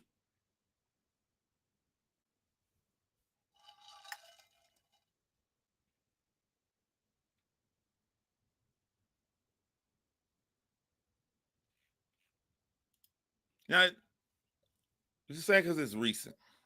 This baby girl shit. Kendrick Lamar friend saying that the baby girl is real. I ain't no biased motherfucker, bro. Like, if you're not gonna show the exact evidence that she real, stop talking about this shit, because you're gonna make people lean onto this shit.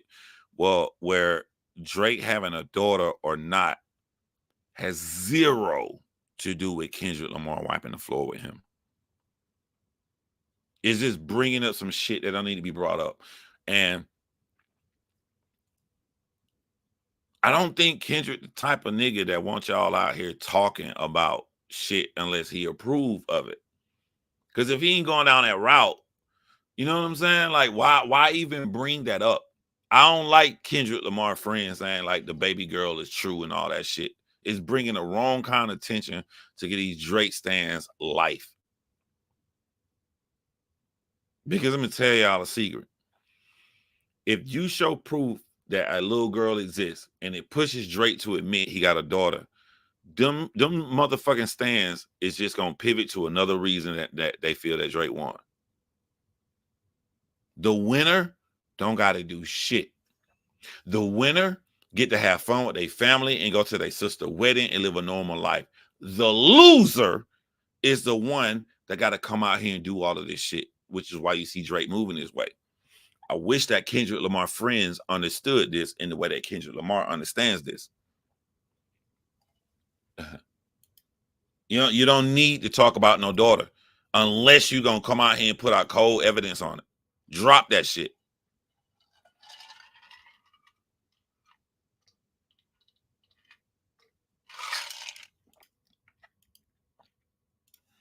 Now, both of these niggas is on the clock, whether they want to or not.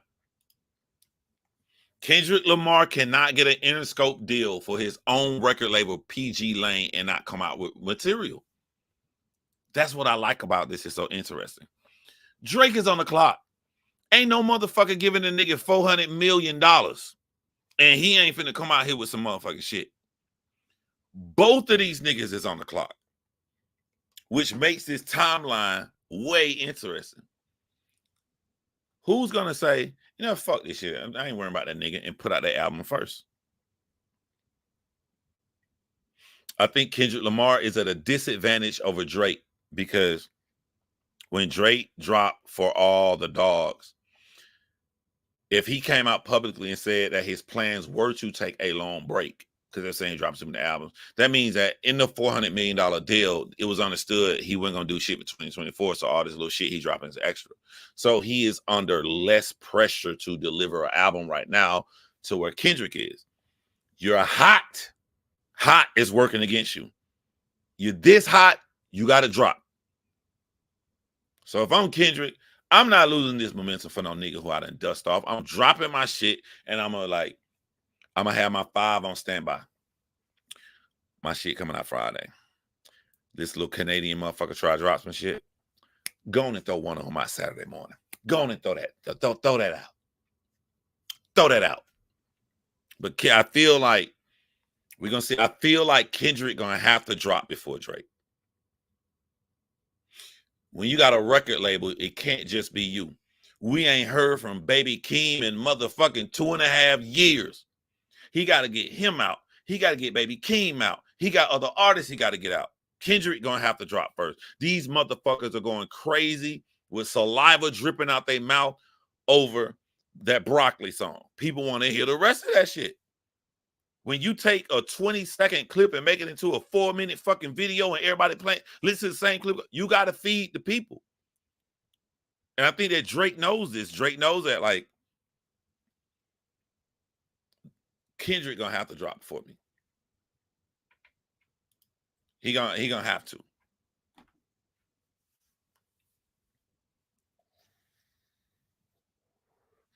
And another advantage Drake has is that, let's say Kendrick drop and he sells 600,000. He sells something really, really big. If Kendrick drop first and I'm Drake, I would not do a surprise drop. If I'm Drake and Kendrick drop, I will post when I'm coming out. Because they going to want to hear from Drake.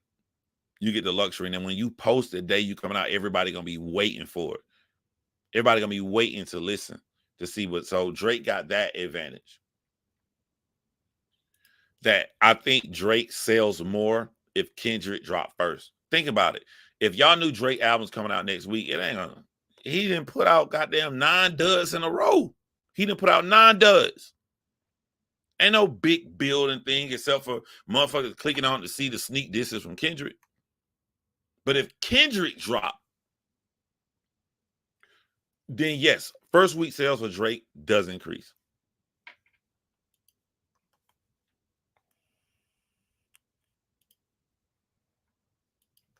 When you try to diss K-Dot, you give him a compliment. So, try to teach people on my page. Don't say people are wrong. Pretend they're right. It makes them look worse. You mean to tell me that Kendrick Lamar only does conscious rap and battle rap? He doesn't do anything else and he can make all these big-ass fucking hits?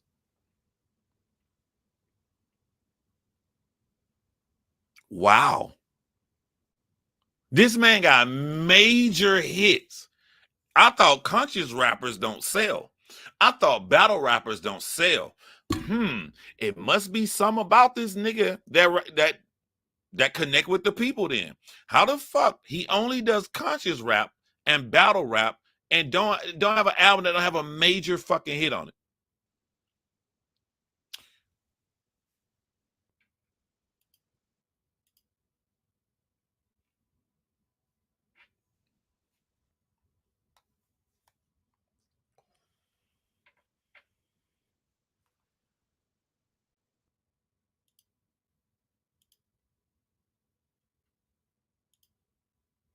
How'd your kids, how'd your wife, Drake dropping?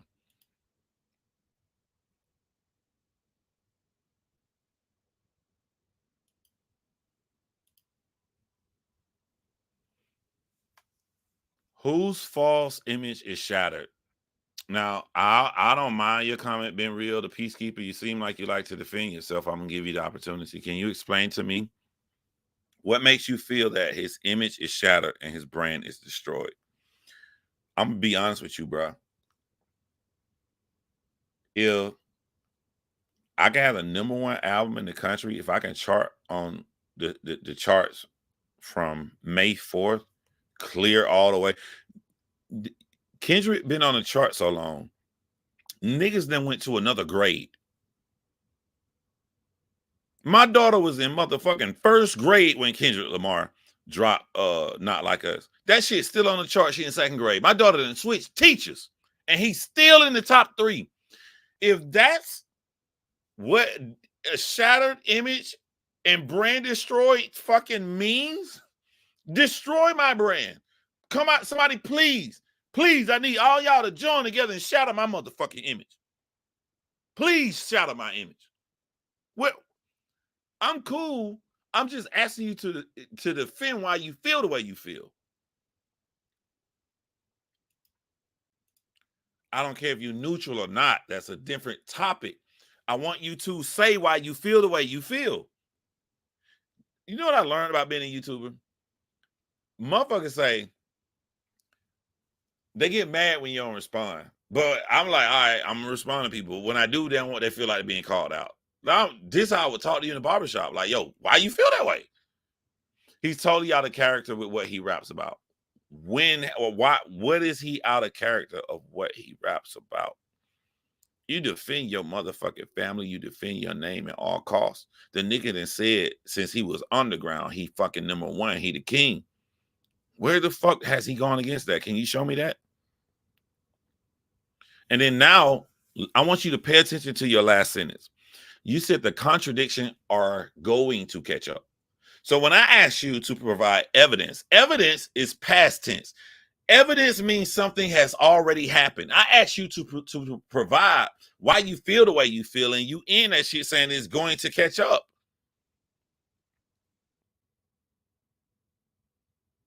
I don't know.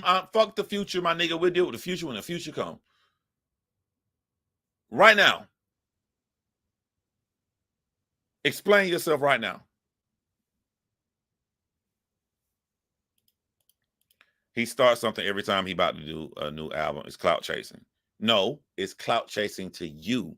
But if I hate a nigga, if a nigga has been sneak dissing me, I sneak diss him back. But I come from the land of being direct. The only niggas who is in that community, Money don't get mad, is Jersey niggas and New York niggas. All them, y'all, that's the king of sneak dissing. In the South, we direct. In the West, they direct. You think is clout chasing. That's what you think. However, what you feel don't fucking matter. What matters is what the majority of the people feel. The majority of the people don't feel he clout chasing. The majority of people don't give a fuck if he was clout chasing or not. The majority Jersey, the majority of the people feel they battled and Kendrick whooped his ass. So you still have not shown me anything. You said he starts something every time he about to do a new album. Maybe he chilling with his family. He like, I might go back outdoors. Let me see what's out here. That fake ass nigga still on top. These niggas doing this shit. Let me show them who the real. Let me remind them who the real king is. We don't have a problem with that here in hip hop. I don't know where you from. Been Real, the Peacekeeper. We don't have a problem with that in hip hop.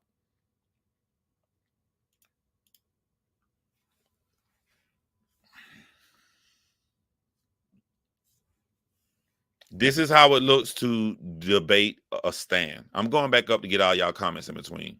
I always go back up. This is how it looks. A stand cannot stand reality. They have an idea and they need to find a reason to fit their idea. They don't look at evidence and draw a conclusion from evidence. If I were to draw a conclusion from evidence, a lot of motherfuckers just like the songs Kendrick Lamar made because I'm looking at the numbers. But because he has an idea, the way he fits it is that a small, tiny group of fucking people against the number one selling artist of the past fucking 15 years, Drake. The number one selling artist of the past 15 years let a small, tiny group of people, and we just on a phone call together, and we just, hey, Moni, hey, Ray, hey, Caliber, let's work. Y'all know how to push the algorithm. I don't know how to do that, bro. Nah, fuck that, bro. We Kendrick fans, bro. We know everything. Let's all we finna push this motherfucking algorithm. He not even lying. He would pass a lot of tests on this. He really feels that way because he needs to. Instead of just looking at the evidence. Kendrick got bots. Spotify. No, he don't. Spotify lying. They have an idea first. They have a viewpoint first. And they go out and seek and try to find shit to match their viewpoint instead of just looking at the evidence and drawing a conclusion from the actual evidence.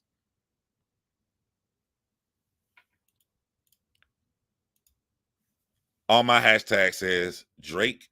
It says Kendrick. You see that as well, too. Also, this is why you don't want to fuck with a nigga like me.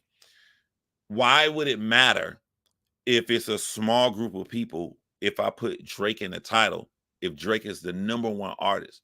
Wouldn't that mean that if people disagree with what I'm saying, my comments would be flooded by this number one artist for 15 years and all these people? Let me tell you, I did a stream about Eminem. Caliber was here, maybe like 6 years ago when he went against Machine Gun Kelly. Bruh, I ain't never in my life had Eminem fans on my channel. I looked over to my chat and it was damn near 10,000 people in that motherfucker. I couldn't even read it. I put Eminem name 10,000 and they was going ham, crushing me. If Drake is big, why don't you see all of this? Why don't you see all of this? Could it just be, look at this right here.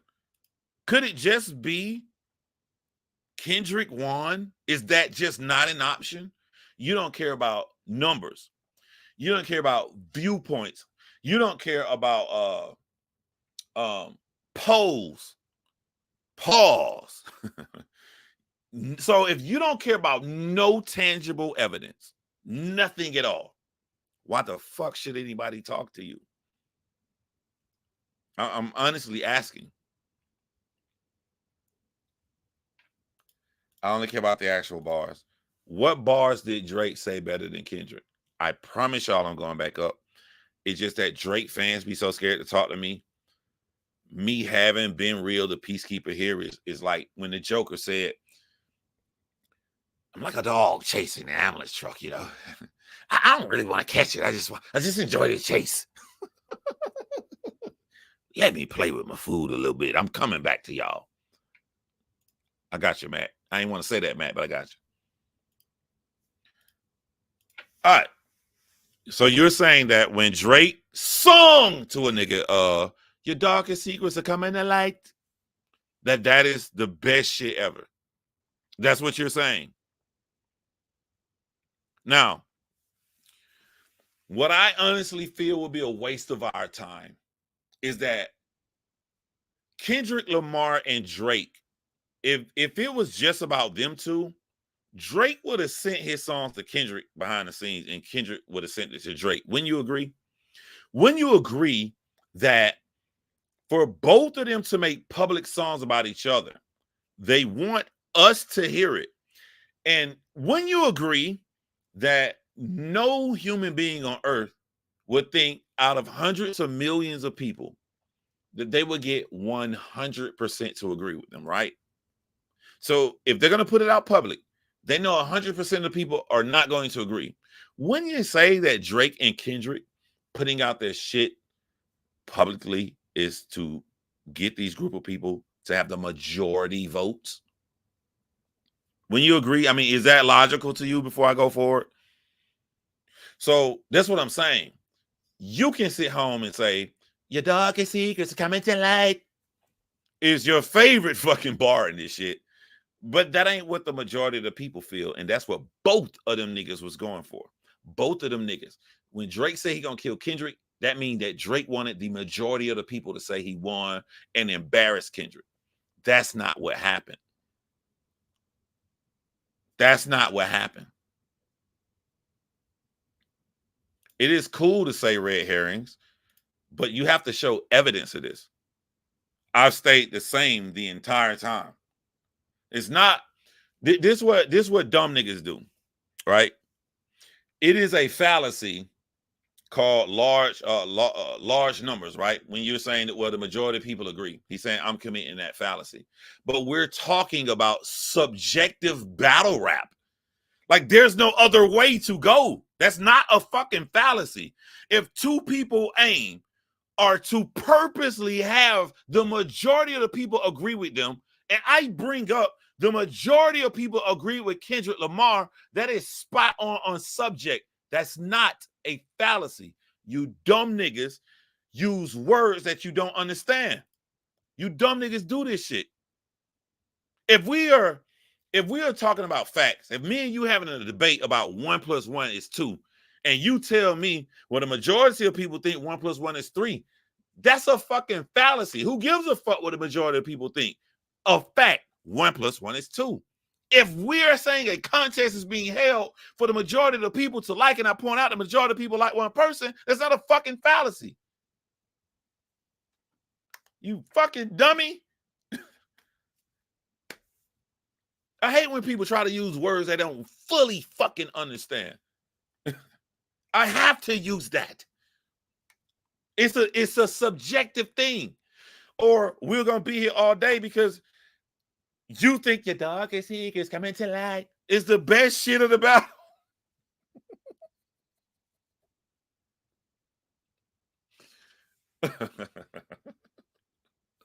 I'm sorry. The only reason I do that dance because that's how in my head Drake be recording shit. Somebody go give him a Grammy right now. Like in my head, that's how Drake move every time he record.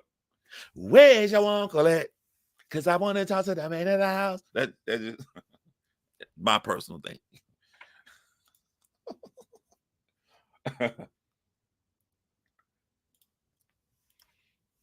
Cool. I ain't in your brain. I hate when people accuse somebody else of thought crimes. I am curious to know if I ask you to mention the best. Why would you not mention what you think is the absolute best first? I'm just curious. You know what I'm saying? Hey, look, you saying it's not the best. I'm just saying. If you ask me I ask everybody in my chat, what's their best song? They named their best song. I asked you to name your best bar, and you named the bar, and you be like, what make you think it's my best? This nigga is 12. This nigga has no pubic hair.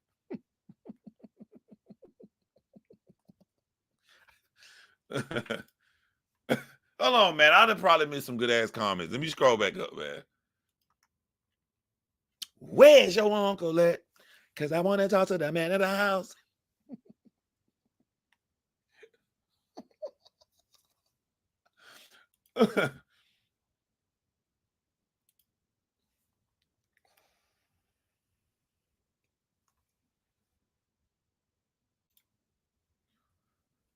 I ain't never went to a barbershop that's everybody said Drake won.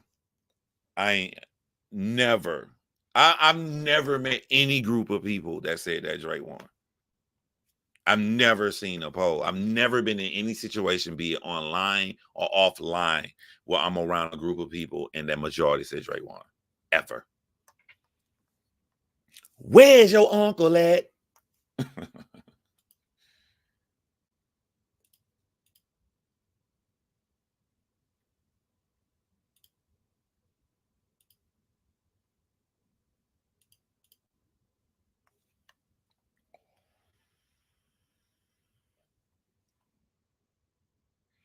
I got a question for you and for the rest of the Drake fans watching. Have you ever in your life seen a nigga win any kind of battle or fight or anything and ask for a rematch? I'm just asking the question.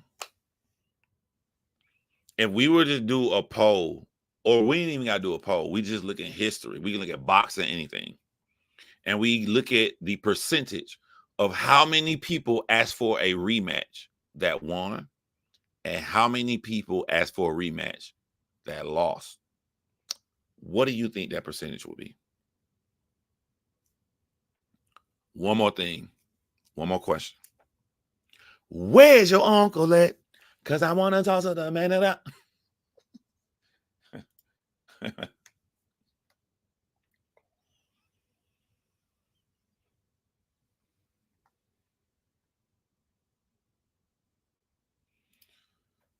This right here, this let y'all know he never watched my channel. This comment right here, because everybody who watched my channel know how I'm finna break this nigga down. Sir, the specific fallacy you're accusing me of is an ad hominem. An ad hominem is when you look at someone's character and you debate their character instead of their actual merits, their points.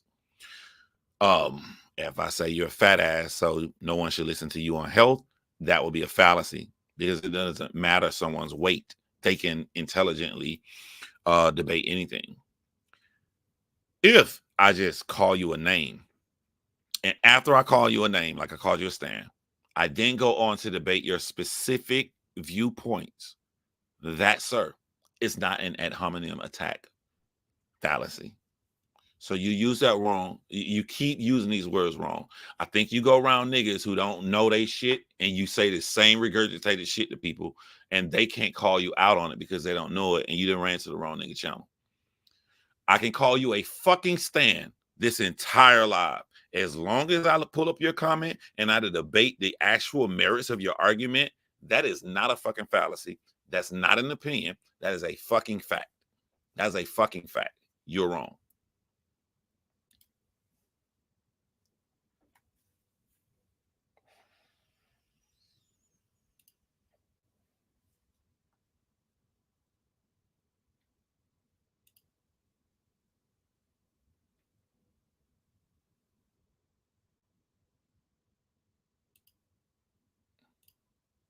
He talking about Kendrick don't live with his family. How do you know? Because Drake said it. How do you know who Kendrick live with? You know, that nigga was just with his girl at his sister's wedding. How do you know he just bought a multi-million-dollar house? Because Drake told you he was recording in New York. Them niggas rich. So let me ask you a question. So Drake can have a home in Miami. Drake can have a home in LA. Drake can buy a new home in Houston and have a home in Toronto. Kendrick Lamar can't have multiple homes in LA, which he does. He has more than one home in LA. And he can't have a condo in New York. All right, this is a claim. Can you tell me how you know for a fact that Kendrick Lamar doesn't live with his family? If you can tell me that, I can respect what you said.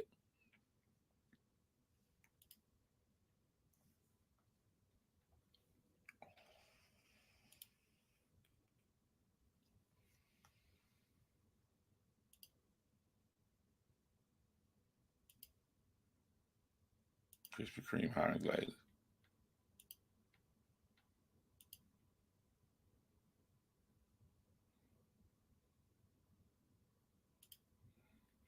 It is what I'm saying. Like, I don't be want to say the shit because it's so the way to go. Like, there's so many ways to show that this nigga got mopped the fuck up.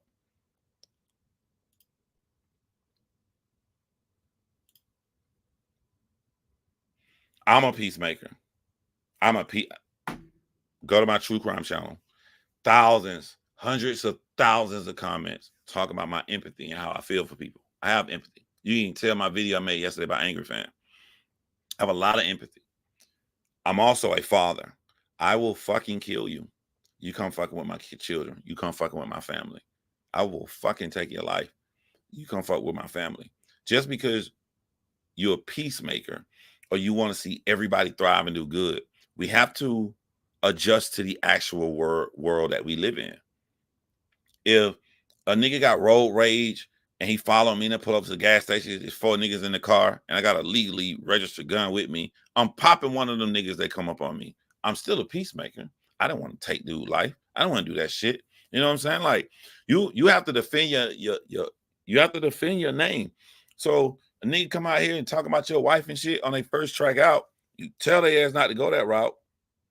All right, if I don't do what I say, I have put myself in a position to where not only is this Drake dude gonna disrespect me and just do it, but anybody in the future. In order to stay peaceful and not have anybody come at me like this, I should just mop the floor with this nigga and make an example out of him. And I guarantee you nobody else would want to make this same mistake.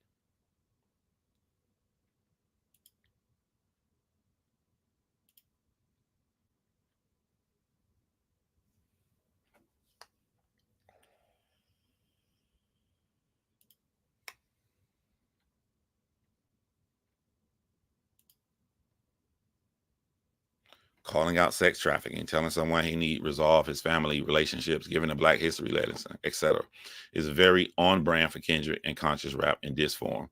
Thank you, MIA. Or is it just Mia? I think I've been calling you Mia all this time.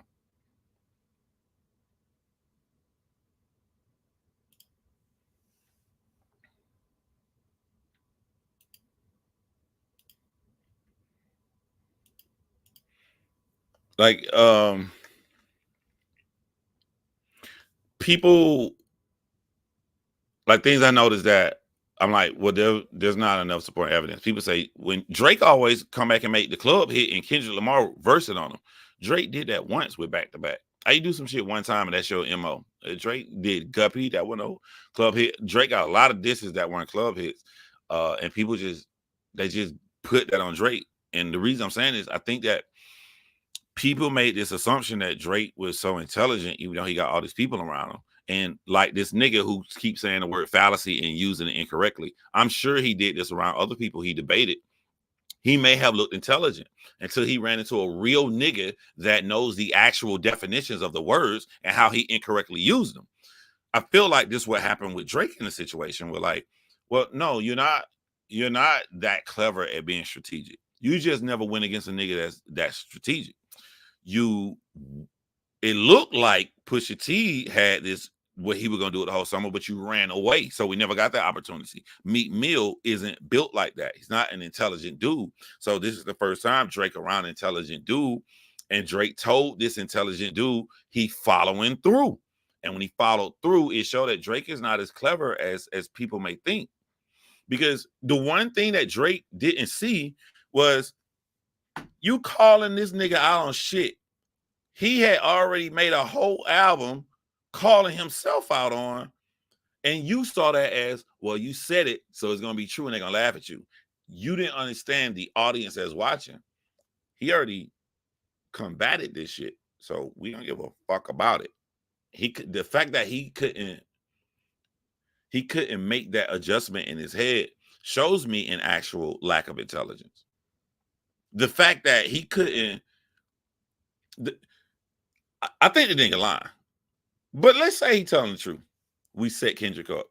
The fact that you went to set a nigga up, and at the time you set him up, you didn't keep evidence that will 100% show this and make Kendrick look so fucking foul. The fact that you didn't do it shows a lack of intelligence. So the nigga lied, he's stupid. The nigga told the truth and then keep evidence, he fucking stupid. Either way, pick your poison.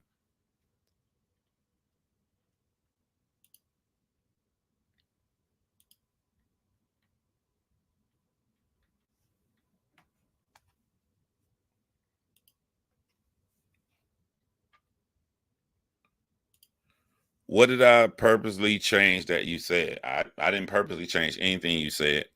You ugly ass nigga.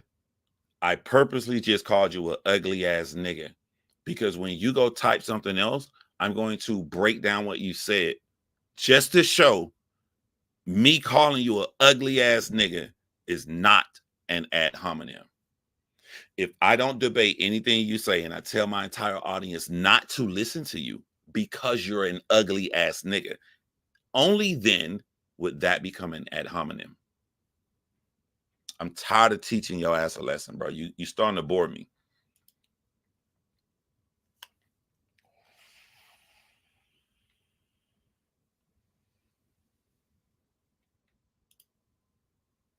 Where's your uncle at? I'm finna make everybody on a Friday leave and go around their family, and all they're gonna be thinking, where's your uncle at?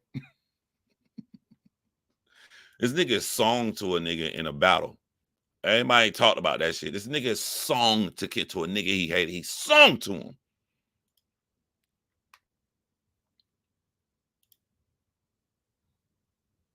He don't want to talk about those bars. I forgot. What's the bar he said that was out of? Your darkest secrets coming to light. All right. This is how evidence and stuff works, my friend. We're going to do this right now. Type of 1. If you think your darkest secrets coming to light. Type of 1 if you think that is better. Or type of 2 if you think let your core audience stomach that, then tell them where they get their abs from. I have no idea what they're going to type. Type of 2 if you think Kendrick Lamar line, let your core audience stomach that, then tell them where you get your abs from. Type of 1 if you think your darkest secrets coming to light, and let's just see what happens. By the way, nowhere in that did I say that was Kendrick Lamar best shit. Just like you trying to claim it. So I'm like, oh, you putting that against that. Hey, you did that. I asked you to say his best shit. That's what you said.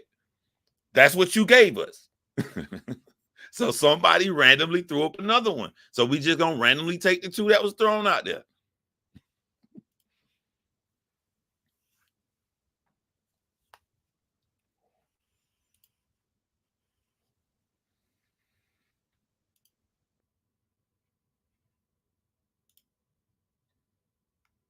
You over there on Cascade, bro? But that was the best Mexican restaurants, bro.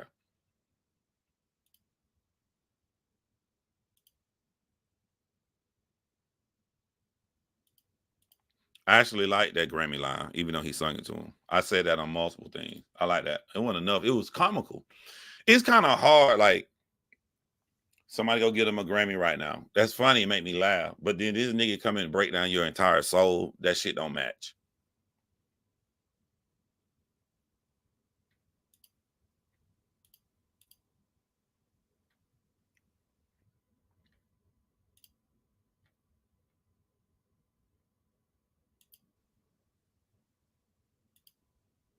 Yeah. So for people who've never been on my page, this is how I judge who won a boxing fight, mixed martial arts fight, any one-on-one fight that's subjective, that they don't call a winner on. This is how I judge it. I make it very simple. Who would you rather have been? After y'all do y'all 1 versus 2, answer that question. You seen a whole battle play out. You heard every song. Who would you rather have been? Would you rather have been Kendrick Lamar or would you rather have been Drake? That's the easiest way when there's no declared winner to see who won in your brain. I would have rather been Kendrick Lamar. I would have rather been a nigga chilling, enjoying my life, come out here, make a #1 hit call like that, call a nigga out, drop my songs where the entire world is digging up his whole life, showing all the time he talking to teenagers and shit. They clowning him and they clowning every fucking thing he put out there while I'm relaxing with my family. I'm blood walking in the video with my wife. I sold out a concert and broke history on Amazon. And I didn't put out that much effort. I mean, I went outside for 2 fucking days. I'm chilling at my sister's wedding while this nigga out here still going crazy, scrambling, trying to throw anything against the wall to see what stick. In my humble opinion, I would easily have rather have been Kendrick Lamar.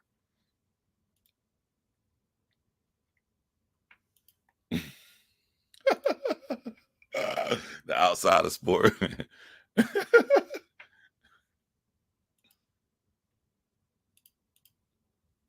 If he on a song, we'll see. I'll post all this shit.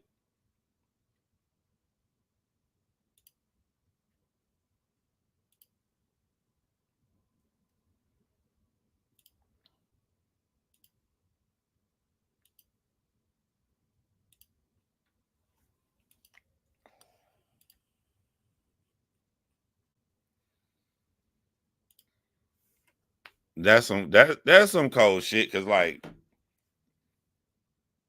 there's something inside like women that like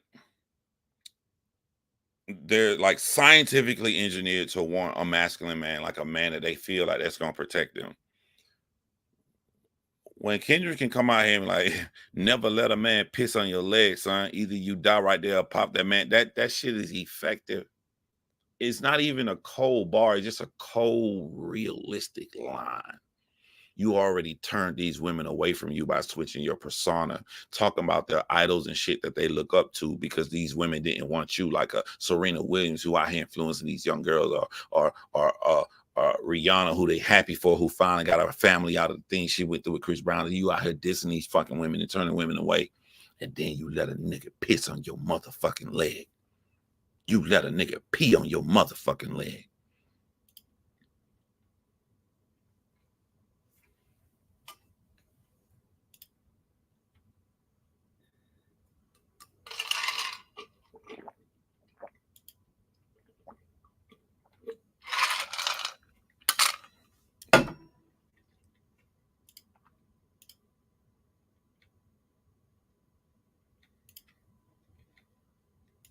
You know what's crazy?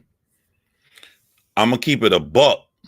I still think Drake beat Meek Mill, but even though Drake beat Meek Mill, a lot of people are going back and now actually trying to listen to the lyrics of what Meek Mill said in his response. His response better than I thought.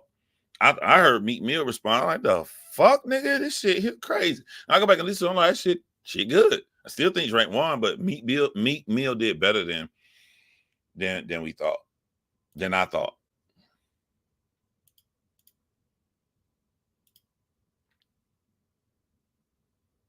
A decorated general. We're down to the numbers.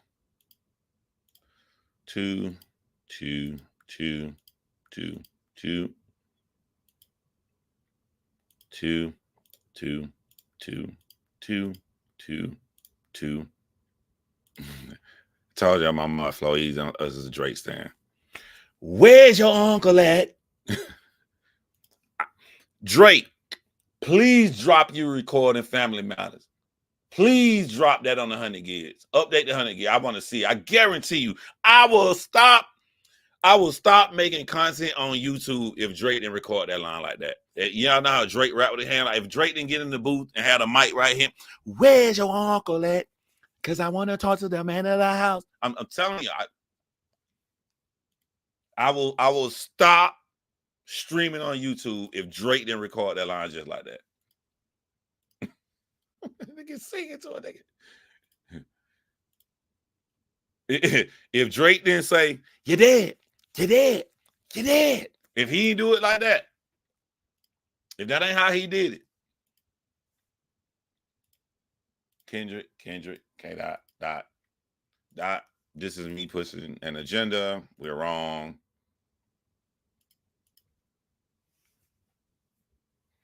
Even Flow Easy said Kendrick. Kung Fu Kenny. K. Dot hands down.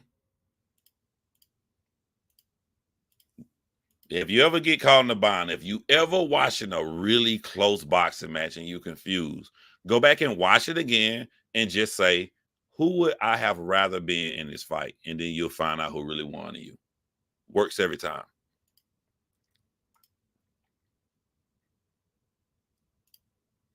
I low-key can't wait to have sex again.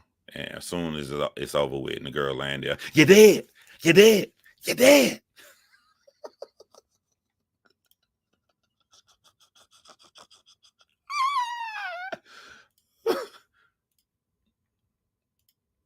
So he didn't post nothing else. So y'all, I'm caught up on the comments. So soon as I broke down and told him the real definition of ad hominem and fallacy and shit, he ran. Well, I only have one thing to say. You're dead. You're dead. You're dead. He said that at the end of Family Matters.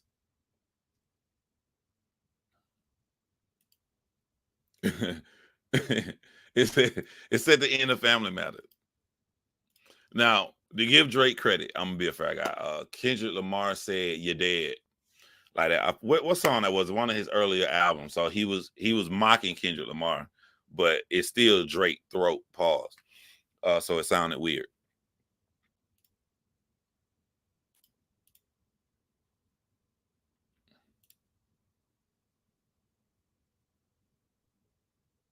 Who is Sophie? Why do I know that name? Y'all know I'm old. Who is Sophie?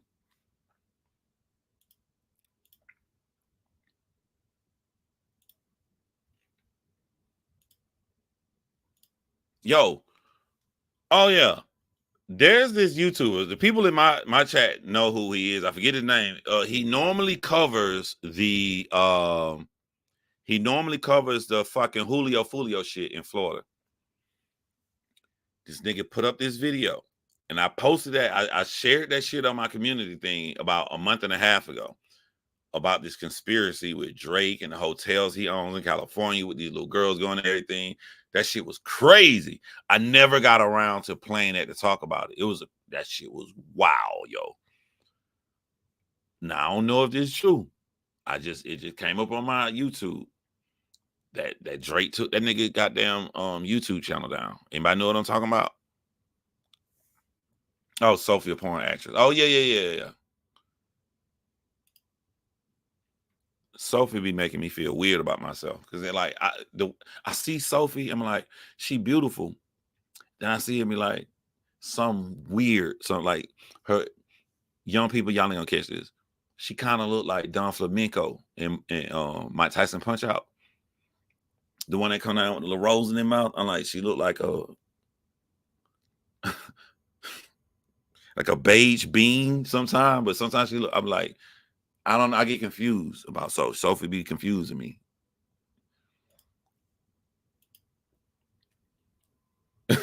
Sometimes her features look really weird, but then she look cute. Y'all, you know what I'm saying, Caliber. It's just like she her best version of herself, but she would not have been like a regular attractive woman.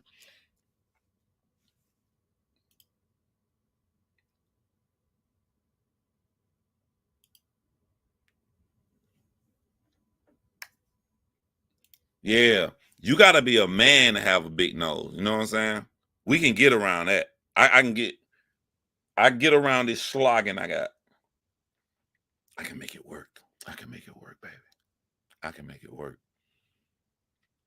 You know what I'm saying? You can make it work. You got the nose, and then they look down and like, he got the feet. All his features big, but you can't do it as a woman. You can't.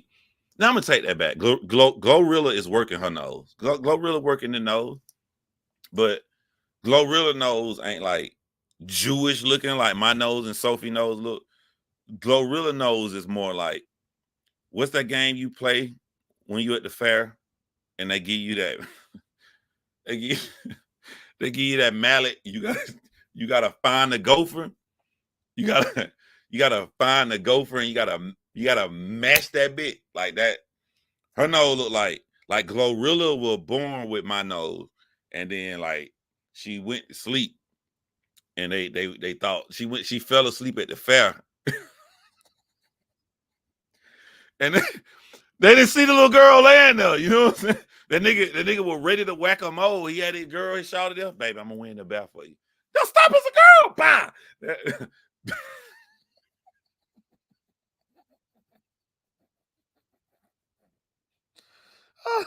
I'm retarded.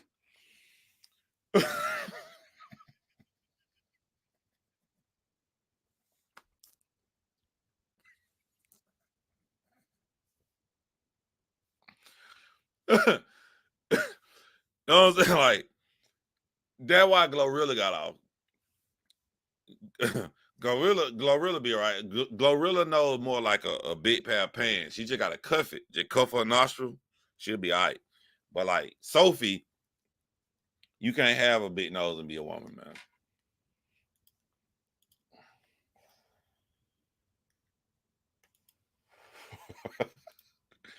I be losing so much money on YouTube because I don't never go back and just chop my lives up into smaller videos. Like, this man, I just put out only the video on the noses. It's on how if I talk how Glorilla got her nose. Stop, it's a girl.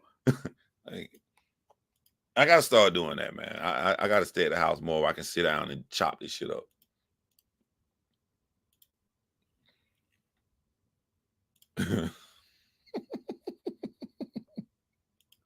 I like Glow. You know what I'm saying? Glow made me change my opinion because I was like, which rapper would I want to hang out with? Like, not date, none of that shit. Like, they're a cool motherfucker. For a lot of years, it Rihanna. Because I heard stories about Rihanna. Niggas were like, yo, if you hang out with Rihanna, she got all the weed, she buying, she paint, she doing all this shit. Rihanna cool as fuck. Then it changed. Y'all can get mad at me. But before you get mad at me, you ain't got no big nose, Moni. I saw your nose. Your nose cool. I'm not saying I would date her or I want to sleep with her. I'm talking about just kicking it like a homie. That's fun. I had said Sexy Red. I would hang out. Like, yo, you see how silly I am? I would hang out with Sexy Red. But then I changed it to Glorilla. Because Glorilla always smiling. Sexy Red fun, but that motherfucker she don't smile that much. She just seemed like a cool motherfucker. And then Sexy Red got vindictive quality. So I'm like, shit, the friendship don't work out. I don't have to deal with that shit. But like, I would love to hang out with Glorilla. Can you imagine me and Glorilla? We standing there and we taking a photo. Now you put your hand on your chin. Both of us got our photo on our nose. Like, I think that shit'll rock.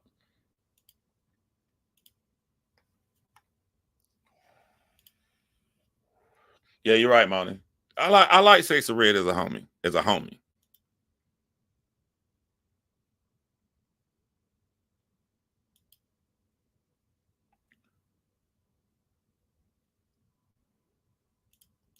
Chapters of time stuff. I am, but like it's a bad time right now because I'm finna get ready to go out here around motherfuckers dressed up in comic book costumes and Wolverine nipple covers and shit. Like I ain't gonna have time to sit here and chop this up. And by the time I come back, the top is gonna be too old. From the last time I went live about Drake to right now, look how many videos Money got. Look how much new shit came out. Like this shit happening every day, bro.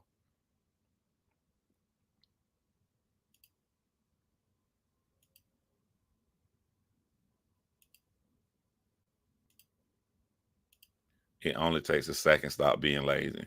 It ain't the laziness. I be gone. I got off my last live. I hit the button. Go back to writing the script because I should not have gone live. I should have been writing the script the whole time. So like I got to go back to it. I got to go. I have fun in Atlanta. Yeah, Sophie seemed cool as fuck. It seemed like I don't have no issues with Sophie at all. You know what I'm saying? And for research YouTube purposes only for research purposes. I just saw new videos. I didn't see no sex. I couldn't find one video of her actually being penetrated like as a porn star. It's just a lot of oil, and just, you know what I'm saying, and naked for my YouTube channel. The only reason I had looked up Sophie because I be trying to bring my people the greatest content that I can find for them. You know what I'm saying? So I can't call her an ex porn star when I know for a fact she ain't did porn because I would find it. I would have found one. I would have found one. I guarantee you can't find a video of Sophie having sex, actual sex, for science purposes. I'm not guilty. I'm not. I care about my people. Other YouTubers may not care about their people, but me, you know what I'm saying? I ain't finna just come out here and call somebody a porn star if I ain't seen them doing porn. I looked up Sophie because I wanted to come out here and call her a porn star. I wanted to go off on her.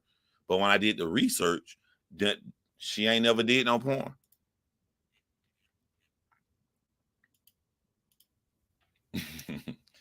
I had to. I had to look for the integrity of the channel.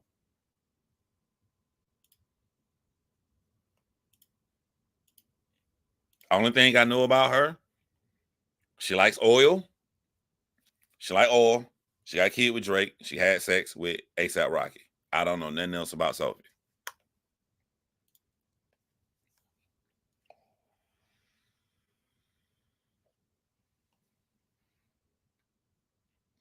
It's still porn. It's just hardcore porn. I know how it looked. I don't know how she moaned. You know what I'm saying? Still going. That ain't porn to me.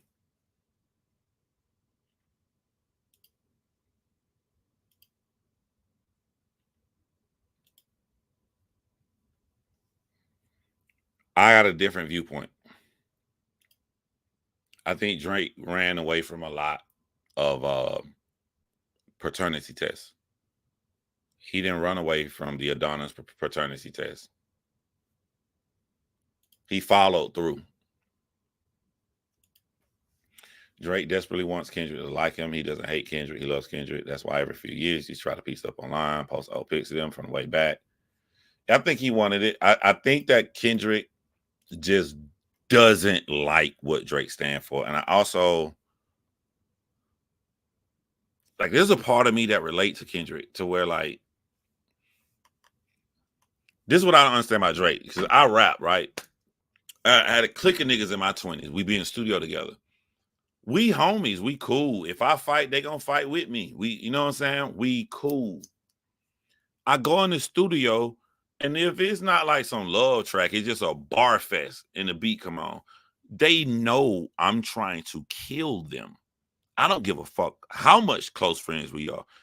There's a competitive spirit to where the studio get quiet because nigga writing a verse.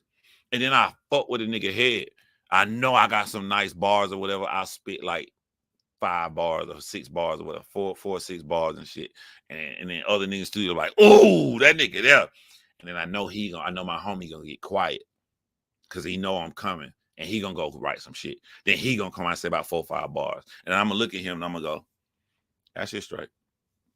I'm really thinking, oh my God, I gotta step my pen game up. That competitive spirit that's in people who care about their pen and care how good they rap. When I hear the Control song, I don't fucking understand for the life of me why Drake got mad. I just don't understand that shit. And I feel like Kendrick, the type of nigga that like, he think like I do, like, why the fuck this nigga so mad? Look at him in the interview. And like Kendrick would look at him like, why is this nigga, and that nigga shitting on me? This nigga is actually shit. Okay. I think that will spark Kendrick into how Kendrick sparked the fans to look deep within Drake. I think Drake coming out like that sparked Kendrick to look deep within Drake. Pause. And when he looked into him, he saw, wait, nigga don't even really talk like that. When I went up there with him, he wasn't talking like this. This is a real accent. Oh, wait. A nigga wrote for him? Oh, this nigga's a cult. Oh, okay, he ain't from the cult. Oh, so this nigga ain't even grow up. I think he started looking into him. And I think he started hating everything that Drake encompasses as a human being. And he was never going to go that route. And I feel from that, Kendrick Lamar ain't type of nigga like, you ain't finna just say nothing about me and just go on with your life. We got to get it on. And I've been trying to make this nigga get it on. But every time I try, he liked this shit. This bitch ass nigga actually would love if we keep going back and forth over these subliminal. I ain't no subliminal nigga. I want to fucking fight. All right, man. I don't try everything to get the nigga to fight. Hey, baby King. Hey, let's just make fun. Drake just dropped this song called Sticky. Yo, let's just troll him. You know what I'm saying? Let's make this song troll and sticky. We're gonna make a song like Sticky, but we're gonna do it on VHR, like looking footage and shit. We're just gonna be clowning him to show how easy it is for us to do it. This will surely be the last straw to make Drake drop because it's so evident we're clowning him. And then Drake did not take the bait. Kendrick was like, all right, man. He gonna fight me though. We not retiring. He gonna fucking fight me. Yo, what's up? Hey, yo, this Future. What's up, Future? Yeah, we got this song called Like That. We want you to get a verse on. But, you know, you ain't got to worry about, we ain't going to send it to Drake to trick you and put a Drake on a song, you with Drake, because we don't like that nigga and that nigga did some foul shit. Oh, he did some foul shit to y'all too? Yeah, we don't fuck with that nigga. You know, none of us, you know. What Metro at? He back here. He don't fuck with Drake either. So y'all want me to get on this song and don't none of y'all fuck with Drake now? Yeah, man, that's pretty much it. Say less. Boom. That's my little conspiracy theory of what I think happened. That's what I think.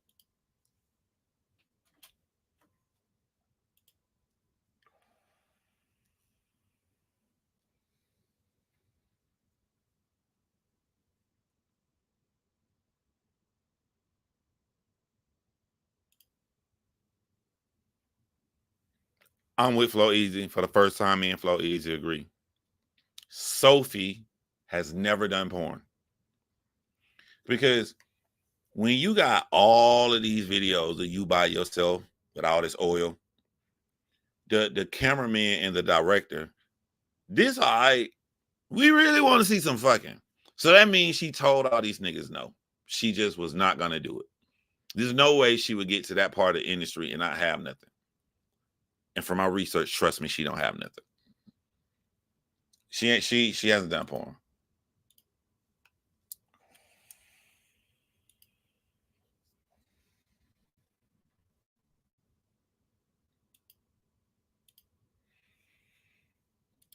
I'm gonna be honest.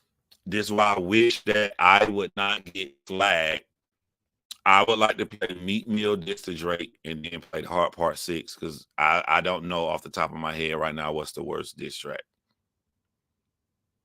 I will say this confidently to every Drake stan out there who think Drake won.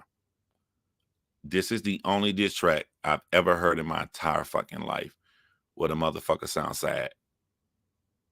I don't know no other diss track.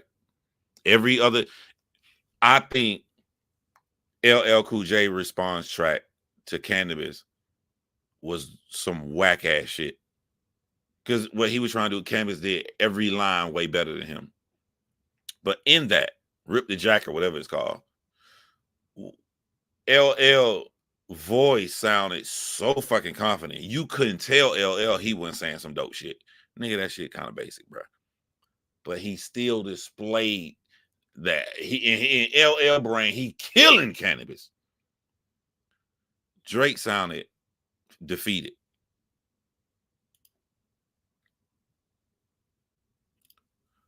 Hey, Ghost Balls, pause on your motherfucking name. Did you saw anything going inside of it? No. Did you see a man with her? No. Anytime you see Sophie, she by herself with oil.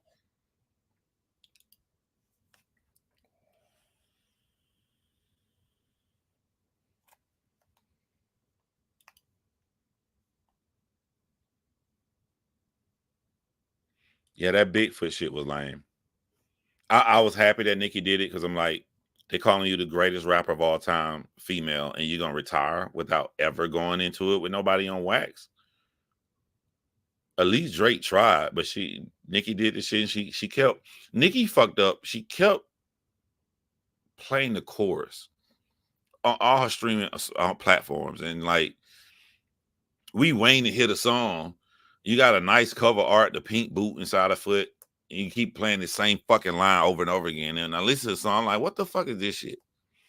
A lot of people who can rap struggle to make diss tracks.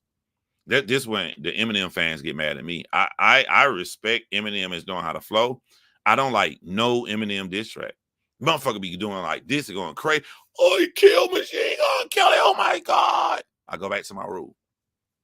What would I rather hear right now? Would I rather hear Kill Shot or would I rather hear Machine Gun Kelly song? I would rather hear Machine Gun Kelly song. Like the nigga made a song dissing Ja Rule, but he rapped in Tupac cadence the whole time on Hail Mary. It's like some people who know how to rap, they just don't have it in them to know how to make really, really great diss songs.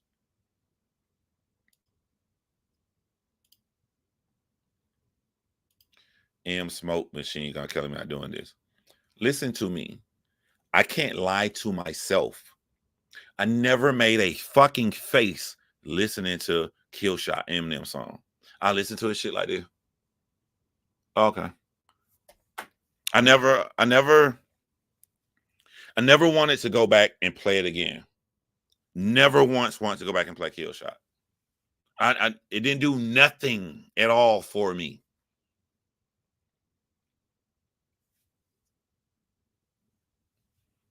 I don't give a.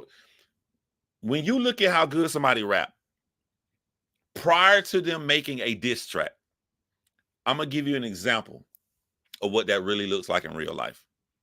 That's like y'all saying a nigga can fight really, really good, and you worried. Like John made a live about him. John gonna be in the same place as this nigga now. Oh shit, we worried about John. You worried about me because this nigga reputation. Have you ever seen nigga fight? So he ain't fought. Like that's how I see the shit. Like, yeah, a nigga be punching the bag. Nigga can rap on the track. But when I look at if I were to put a conglomerate on all of Eminem songs where it is 100% a diss to somebody, he dissed the fucking Everlast guy who was in House of Pain. The nigga rapped the entire song in the Brady Bunch cadence. I don't rock with no shit like that. Ain't nothing like me who grew up in Macon fucking Georgia in the hood. Who gonna listen to a diss track with nigga rapping in the Brady Bunch theme music, my nigga? Like, it's clever. It's clever to keep that going the whole track. Like, all right, let me play another one. All right, so this is Hail Mary. Everything matches him, Eminem, him, 50 Cent. They doing the 100% Tupac cadence. I don't give a fuck about the song. I'm just like, yo, I don't fuck with M on diss track. The shits don't be killer to me, bro. They don't be killer to me. And then like, Motherfucking white people to come over here and be like, yeah, he's the greatest ever. They ain't heard no other fucking black artist that can really rap. They ain't heard nothing. Say he the greatest ever. And we got to have a conversation about Eminem versus Everlast. What did Tupac win against Everlast? They were like, what the fuck Pac going against Everlast for? What if Jay-Z went against Everlast? You want to be the king, the greatest of all? Why can't no other, why is every other great artist, if they would have went against Everlast, they'd have been clown. But it's okay for it. That's his battle, Everlast, nigga? Everlast. Everlast and Machine Gun Kelly?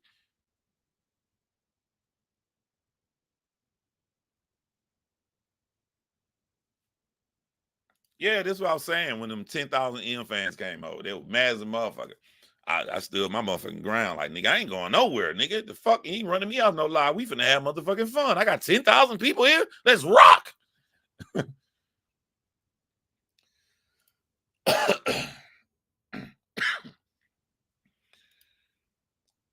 I don't see how Machine Gun Kelly died. The nigga got a nice ass.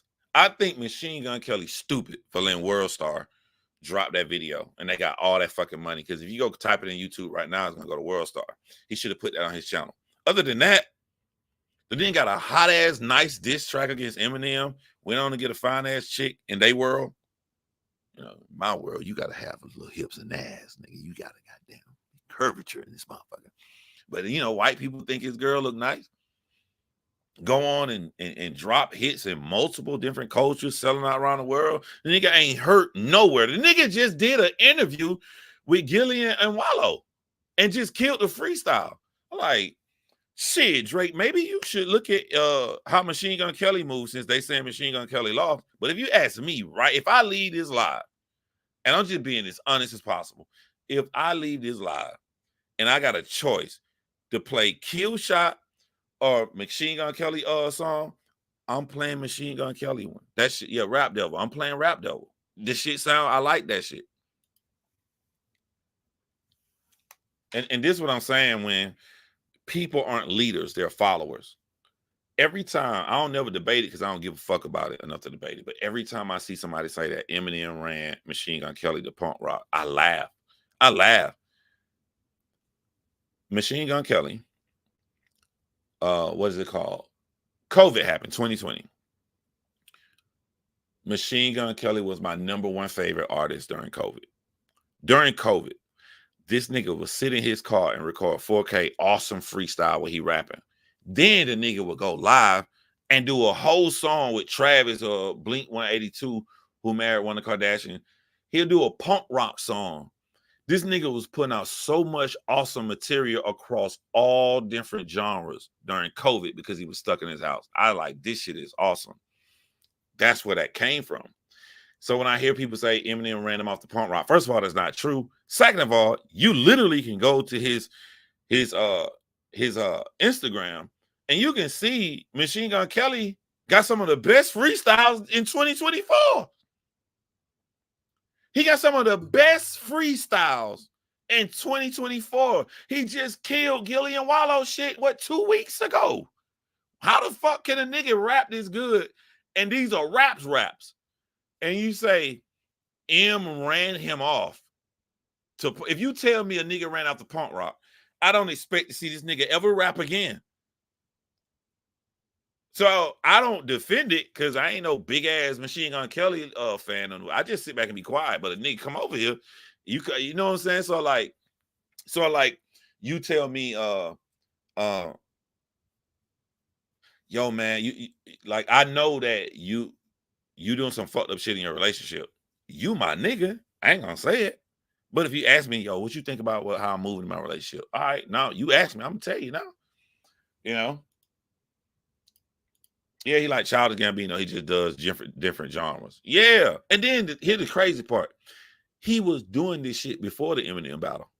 He was doing it before the Eminem battle. But if these motherfuckers want to say that Eminem made him go and he just do punk rock because they feel he lost about Eminem, knock yourself the fuck out, my nigga. I ain't finna break my back trying to defend no shit. I fuck with him though. I like Machine Gun Kelly.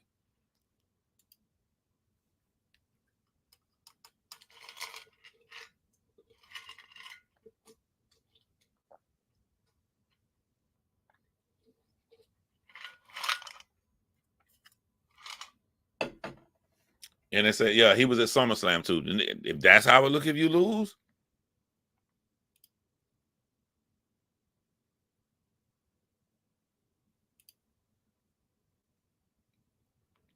I've already said my opinion to Eminem. I'll put Eminem as one of the best to ever do it on mastering cadence. He not one of the best to ever do it on bars. He definitely not one of the best to do it on music. And that just may be a cultural thing. A nigga like me would like there's nothing in me that want to put an Eminem album in, you know. I don't connect to an Eminem album. Now, how I started the live, if I'm somewhere chilling and I'm in the club or some shit, they play Superman, that shit rock. I mean, your Superman. First thing you said, I'm cool. But the majority of that shit that be on the album, especially new shit, I don't want to hear that. Like none of me want to play an Eminem album. And I think a lot of people that saying that, like, I wonder, I'm curious. A lot of people who saying that Eminem is so awesome and so great. Like I literally wonder, especially if you black, how often are you putting an Eminem song on? How many Eminem songs is in your playlist when you go to the gym that you listen to Eminem? I would love to catch a nigga off guard and just see, because Eminem music don't match the culture. But on cadences, his willingness to perfect that shit, Eminem one of the greatest to ever do it in that particular field. Yeah, he one of the greatest on wanting to perfect the flow. I love Eminem flow. I don't like Eminem content, and I don't think Eminem. He's not even in the top 25, maybe not even the top 30 on bars. Bars, nigga. Joe Budden bars and Joe Budden rhymes are way better than Eminem's.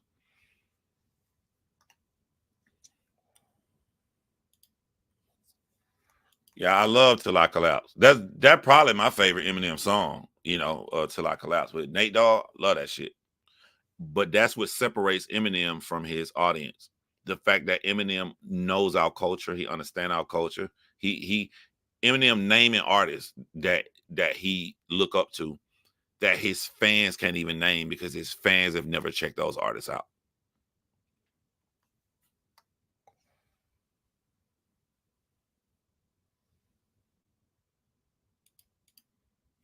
So I'm going to show you how you're wrong because you're trying to piggyback on what I said about Mr. Morale. There's a time where I can sit here and play Mr. Morale and listen to it because the kind of album it is.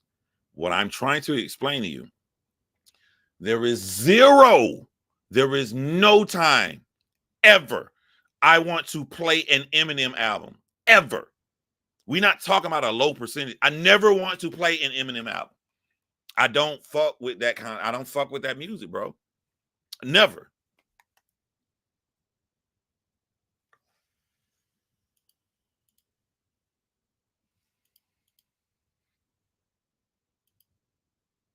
I ain't grow up in a trailer park. I don't want to kill the mom of my kids.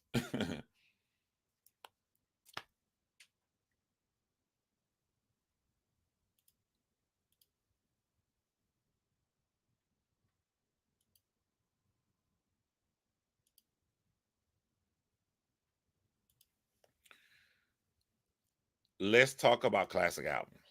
And I'm telling you, y'all ask my opinion on Eminem, you don't get it.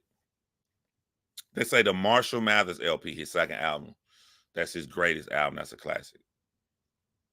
I haven't heard that album since the year it came out. I never want to play what people consider to be his best album. Now, if you put the motherfucker in, it's not trash. I just don't connect to it. It's also not great either. It's just like it's cool. It's cool. It's just cool. But you can't you can't just be cool. If we talking about the greatest motherfuckers of all times, the greatest motherfuckers of all time, you can't just be cool. I don't ever. I call y'all niggas on y'all bullshit. When the last time you just sat down and played the Marshall Mathers LP? My classics I listen to. I listen to the Blueprint. The whole fucking thing. I listen to Stillmatic too. I listen to Stillmatic too more. I listen to Illmatic. Matter of fact, be honest with y'all, the whole world saying Illmatic is a classic Nas album. I don't. I think the second album is. I listen to that motherfucker. It's on playlist. I play these songs. If some shit classic to you, why would some shit be classic and you never play that motherfucker? Ever. He said you don't have to like the album. Yeah, I do. This is my brain. What the fuck? That don't make sense. I do have to like some shit to listen to it. You want me to listen to some shit because you think it's a classic? I don't understand that.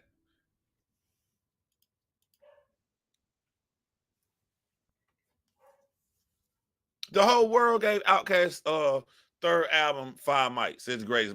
My favorite Outkast album is AT Aliens. So I play AT Aliens more. I'm not supposed to play it more. I'm supposed to play the other album more because the world gave it 5 mics when it came out. That shit don't make no sense. You know, it's a classic album to me that don't nobody think is a classic album. Devin the Dude album where we reading the newspaper, taking the shit. He got a song called "I'll Be in the Bathroom Boo-Booing." Every motherfucking song on that album, awesome. Listen to that shit all the time. You supposed to play what you like. If you're a leader, you're supposed to play what you like.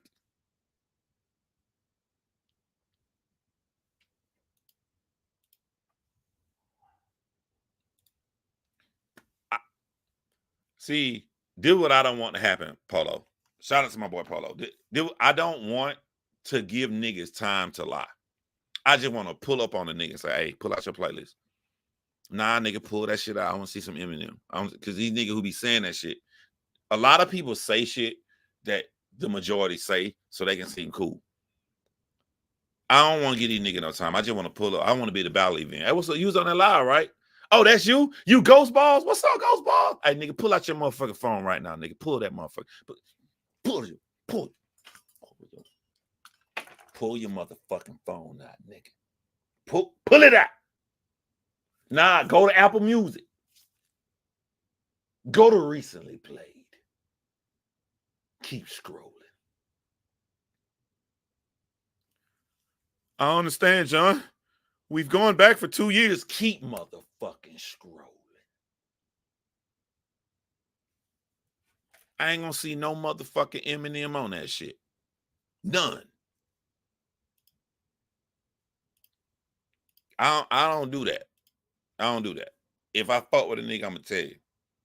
If I don't, you know, I respect, you know, like I can say really great things about Eminem. I love a nigga that care about their lyrics. Eminem cares about his lyrics. Eminem said he can't even listen to his first album because he don't like the cadence on him and he got so much better. And when Eminem said it, I was like, damn, nigga, I like the cadence on your first album. This is what happens when bad meets evil. We in the trees, and we look like Vietnamese people. He's evil, and I'm bad like Steve Seagal. Fuck the law, because I don't agree with the Pete's either. I know M lyrics. I'm like, to see a motherfucker care that much to always want to perfect their craft. Salute. I don't relate to the subject material. I'm not white. I didn't grow up like that. And for his massive amounts of white audiences that think he's so lyrical, 90% of them have not heard motherfuckers. 95% of the motherfuckers praising Eminem have never heard a Chino XL track. They don't know who's Chino XL. They've never heard of Pharaoh Monch.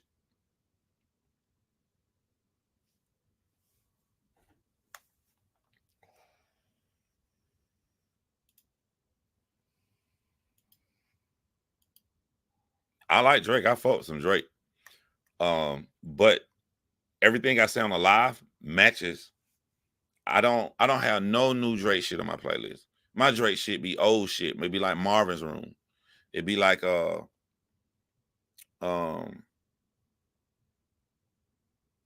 can't think of the fucking name of the song. His most famous all the way singing song. That was on Nothing Was the Same.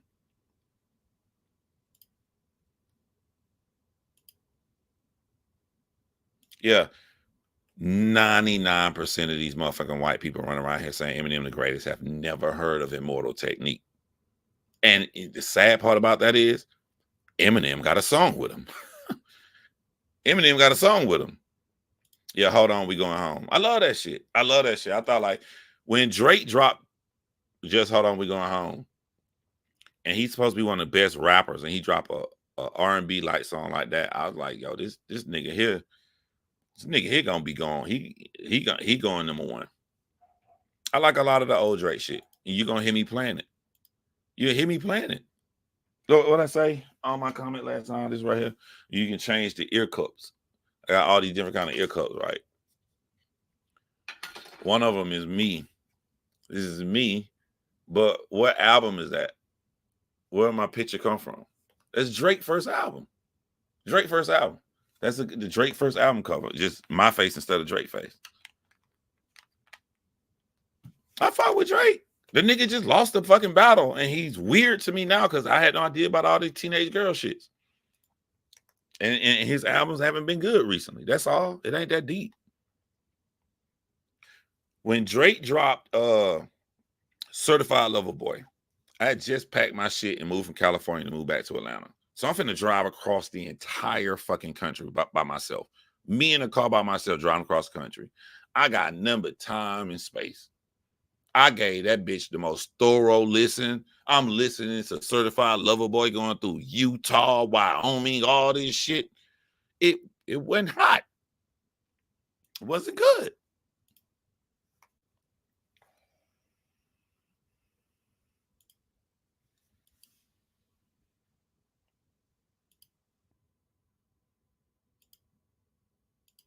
Yeah, thank me later. Yeah, let's thank me later. I listen to Drake. I don't listen to Eminem. I'm totally fine dying and living the rest of my life and never hearing another Eminem song.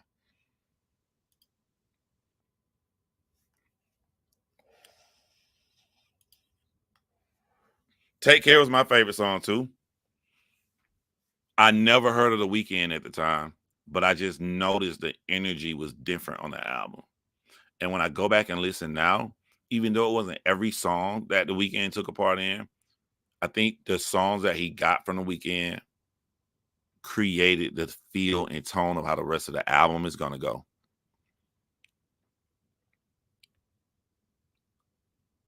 But I love Take Care. I'll put Take Care in, let the fucking number one play, and just let it play all the way through. I have no problem with Take Care. Yeah, that was long. It took 4 days. And because, a nigga like me, popular, I set it up, as you drive back through the states, you got to spend the night. I set up, people meet me and know me, You just meet some of the fans.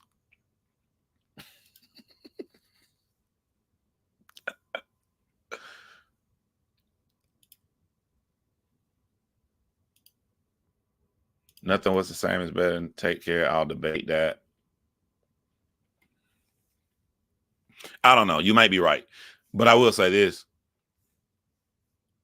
I know that there are songs that I would skip on Nothing Was the Same before I would skip on Take Care. This song, you know what I'm saying? Like, out of them two albums, which one I'm more confident to put on number one and just go clean up the fucking whole house and let it play through? I'm more confident to clean up my whole house, letting Take Care play than Nothing Was the Same.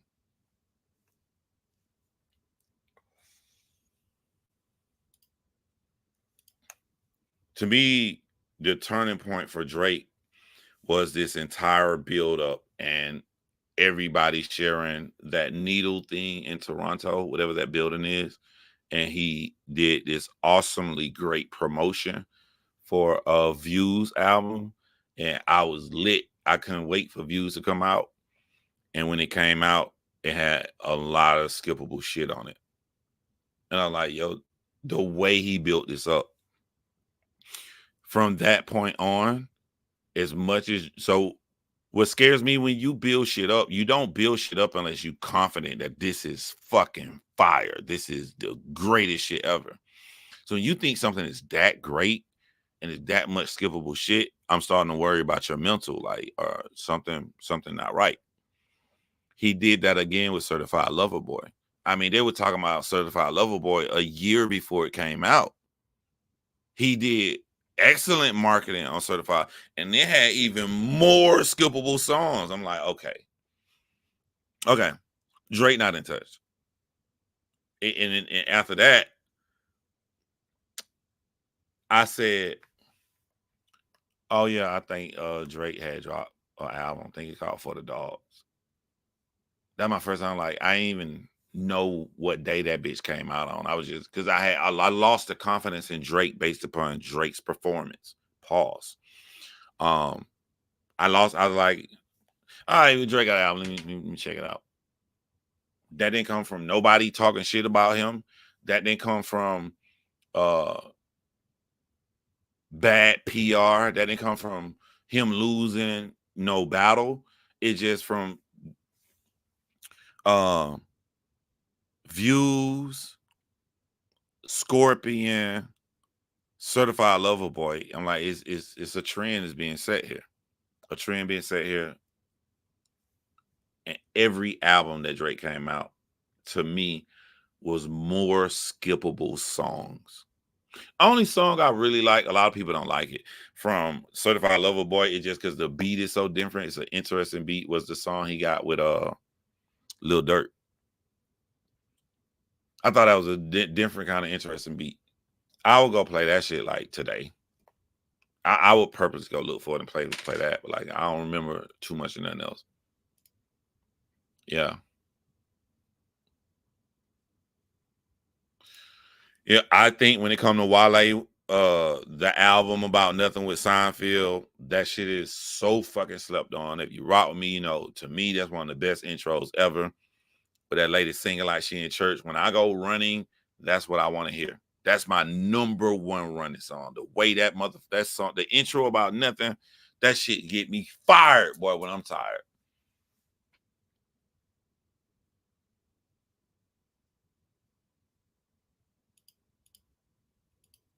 I honestly think DJ Academics took a lot of these niggas out.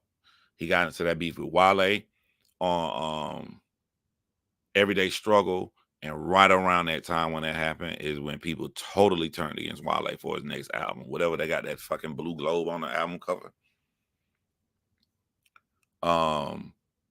Same thing with Meek Mill.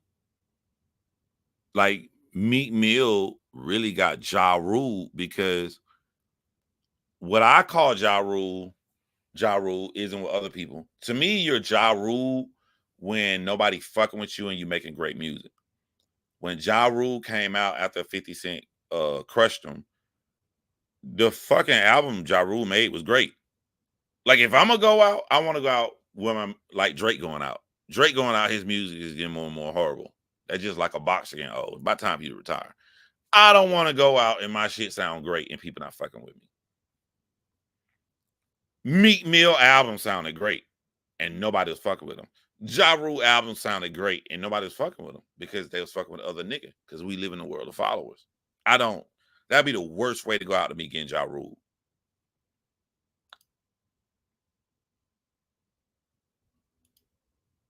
I think DJ Academics took part in turning Meek into Ja Rule. More Life was so bad, I didn't even mention that motherfucker. I went from fucking Views to goddamn Certified. I forgot More Life existed. I do like that Passion Fruit song though. I do like that. But I don't respect when you don't stand on something. And I felt like when Drake made More Life, why the fuck you want me to like an album you don't stand on? How do you stand on this album when it's your body of work and you call it a playlist? What the fuck is a playlist? Nigga, this is a collective group of new songs you made. You're not using anybody else's beat like it's a mixtape. This is a collective group of new songs with an album cover. Motherfucker, this is an album. This ain't no motherfucking playlist. This is a goddamn album. I can see if you had a bunch of feature artists from OVO. So it's a little bit of Drake. So he's like, it's a little playlist we got, but I'm really showing. Nah, this is all Drake, all new songs, and album cover. That's a fucking album. That's an album. More Life is an album. But he not trying to say it's an album. Nigga, if you don't like the shit, I don't like the shit. Fuck you. The fuck I want to listen to More Life for? You don't even like it. What does that mean? I hate shit like that because it make me feel like I'm an old man. I am old. But I'm just saying, like, am I out of touch? What the fuck is a playlist? Is this some new shit? Everybody ain't seen nobody do that shit since. Is this some new shit people are doing? What the fuck is a playlist? No, this is an album. They're going to put this shit on playlists on different songs scattered throughout, but this is an album. Fuck that shit. That shit count. That shit count.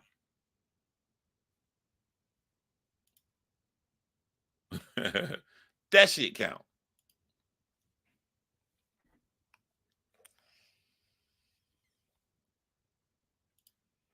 Hey, Drake and Kendrick born in the 80s with me. All y'all little young motherfuckers. Nigga, if I'm old, they old. We in the same goddamn class.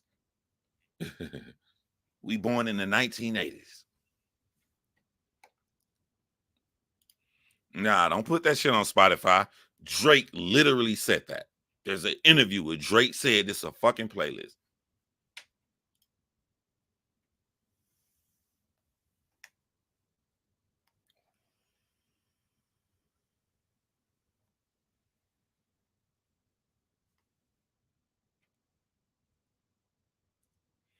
I mean, everybody getting out work and shit. It's about time for me to goddamn. No more juice. It's time to go out there and take my little liquor Keurig. I got it. You know what I'm saying? It's time for me to go goddamn put my cup under my liquor Keurig, put my little flavor inside, hit the button, and let it make my mixed drink for me. It's this Friday afternoon, y'all. And this for you. This for y'all little bastard. I'm not getting old. I'm becoming a legend. I'm becoming a legend. Listen to music on the beatbox.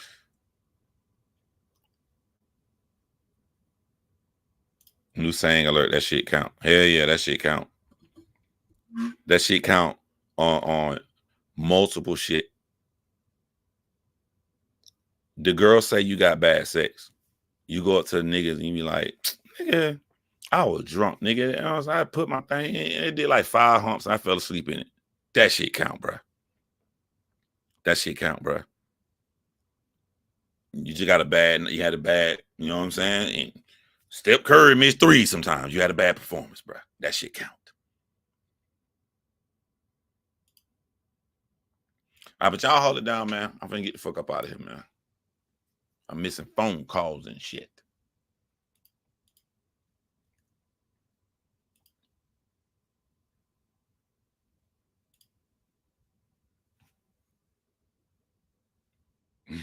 Nah, I'm fucking with you, my boy.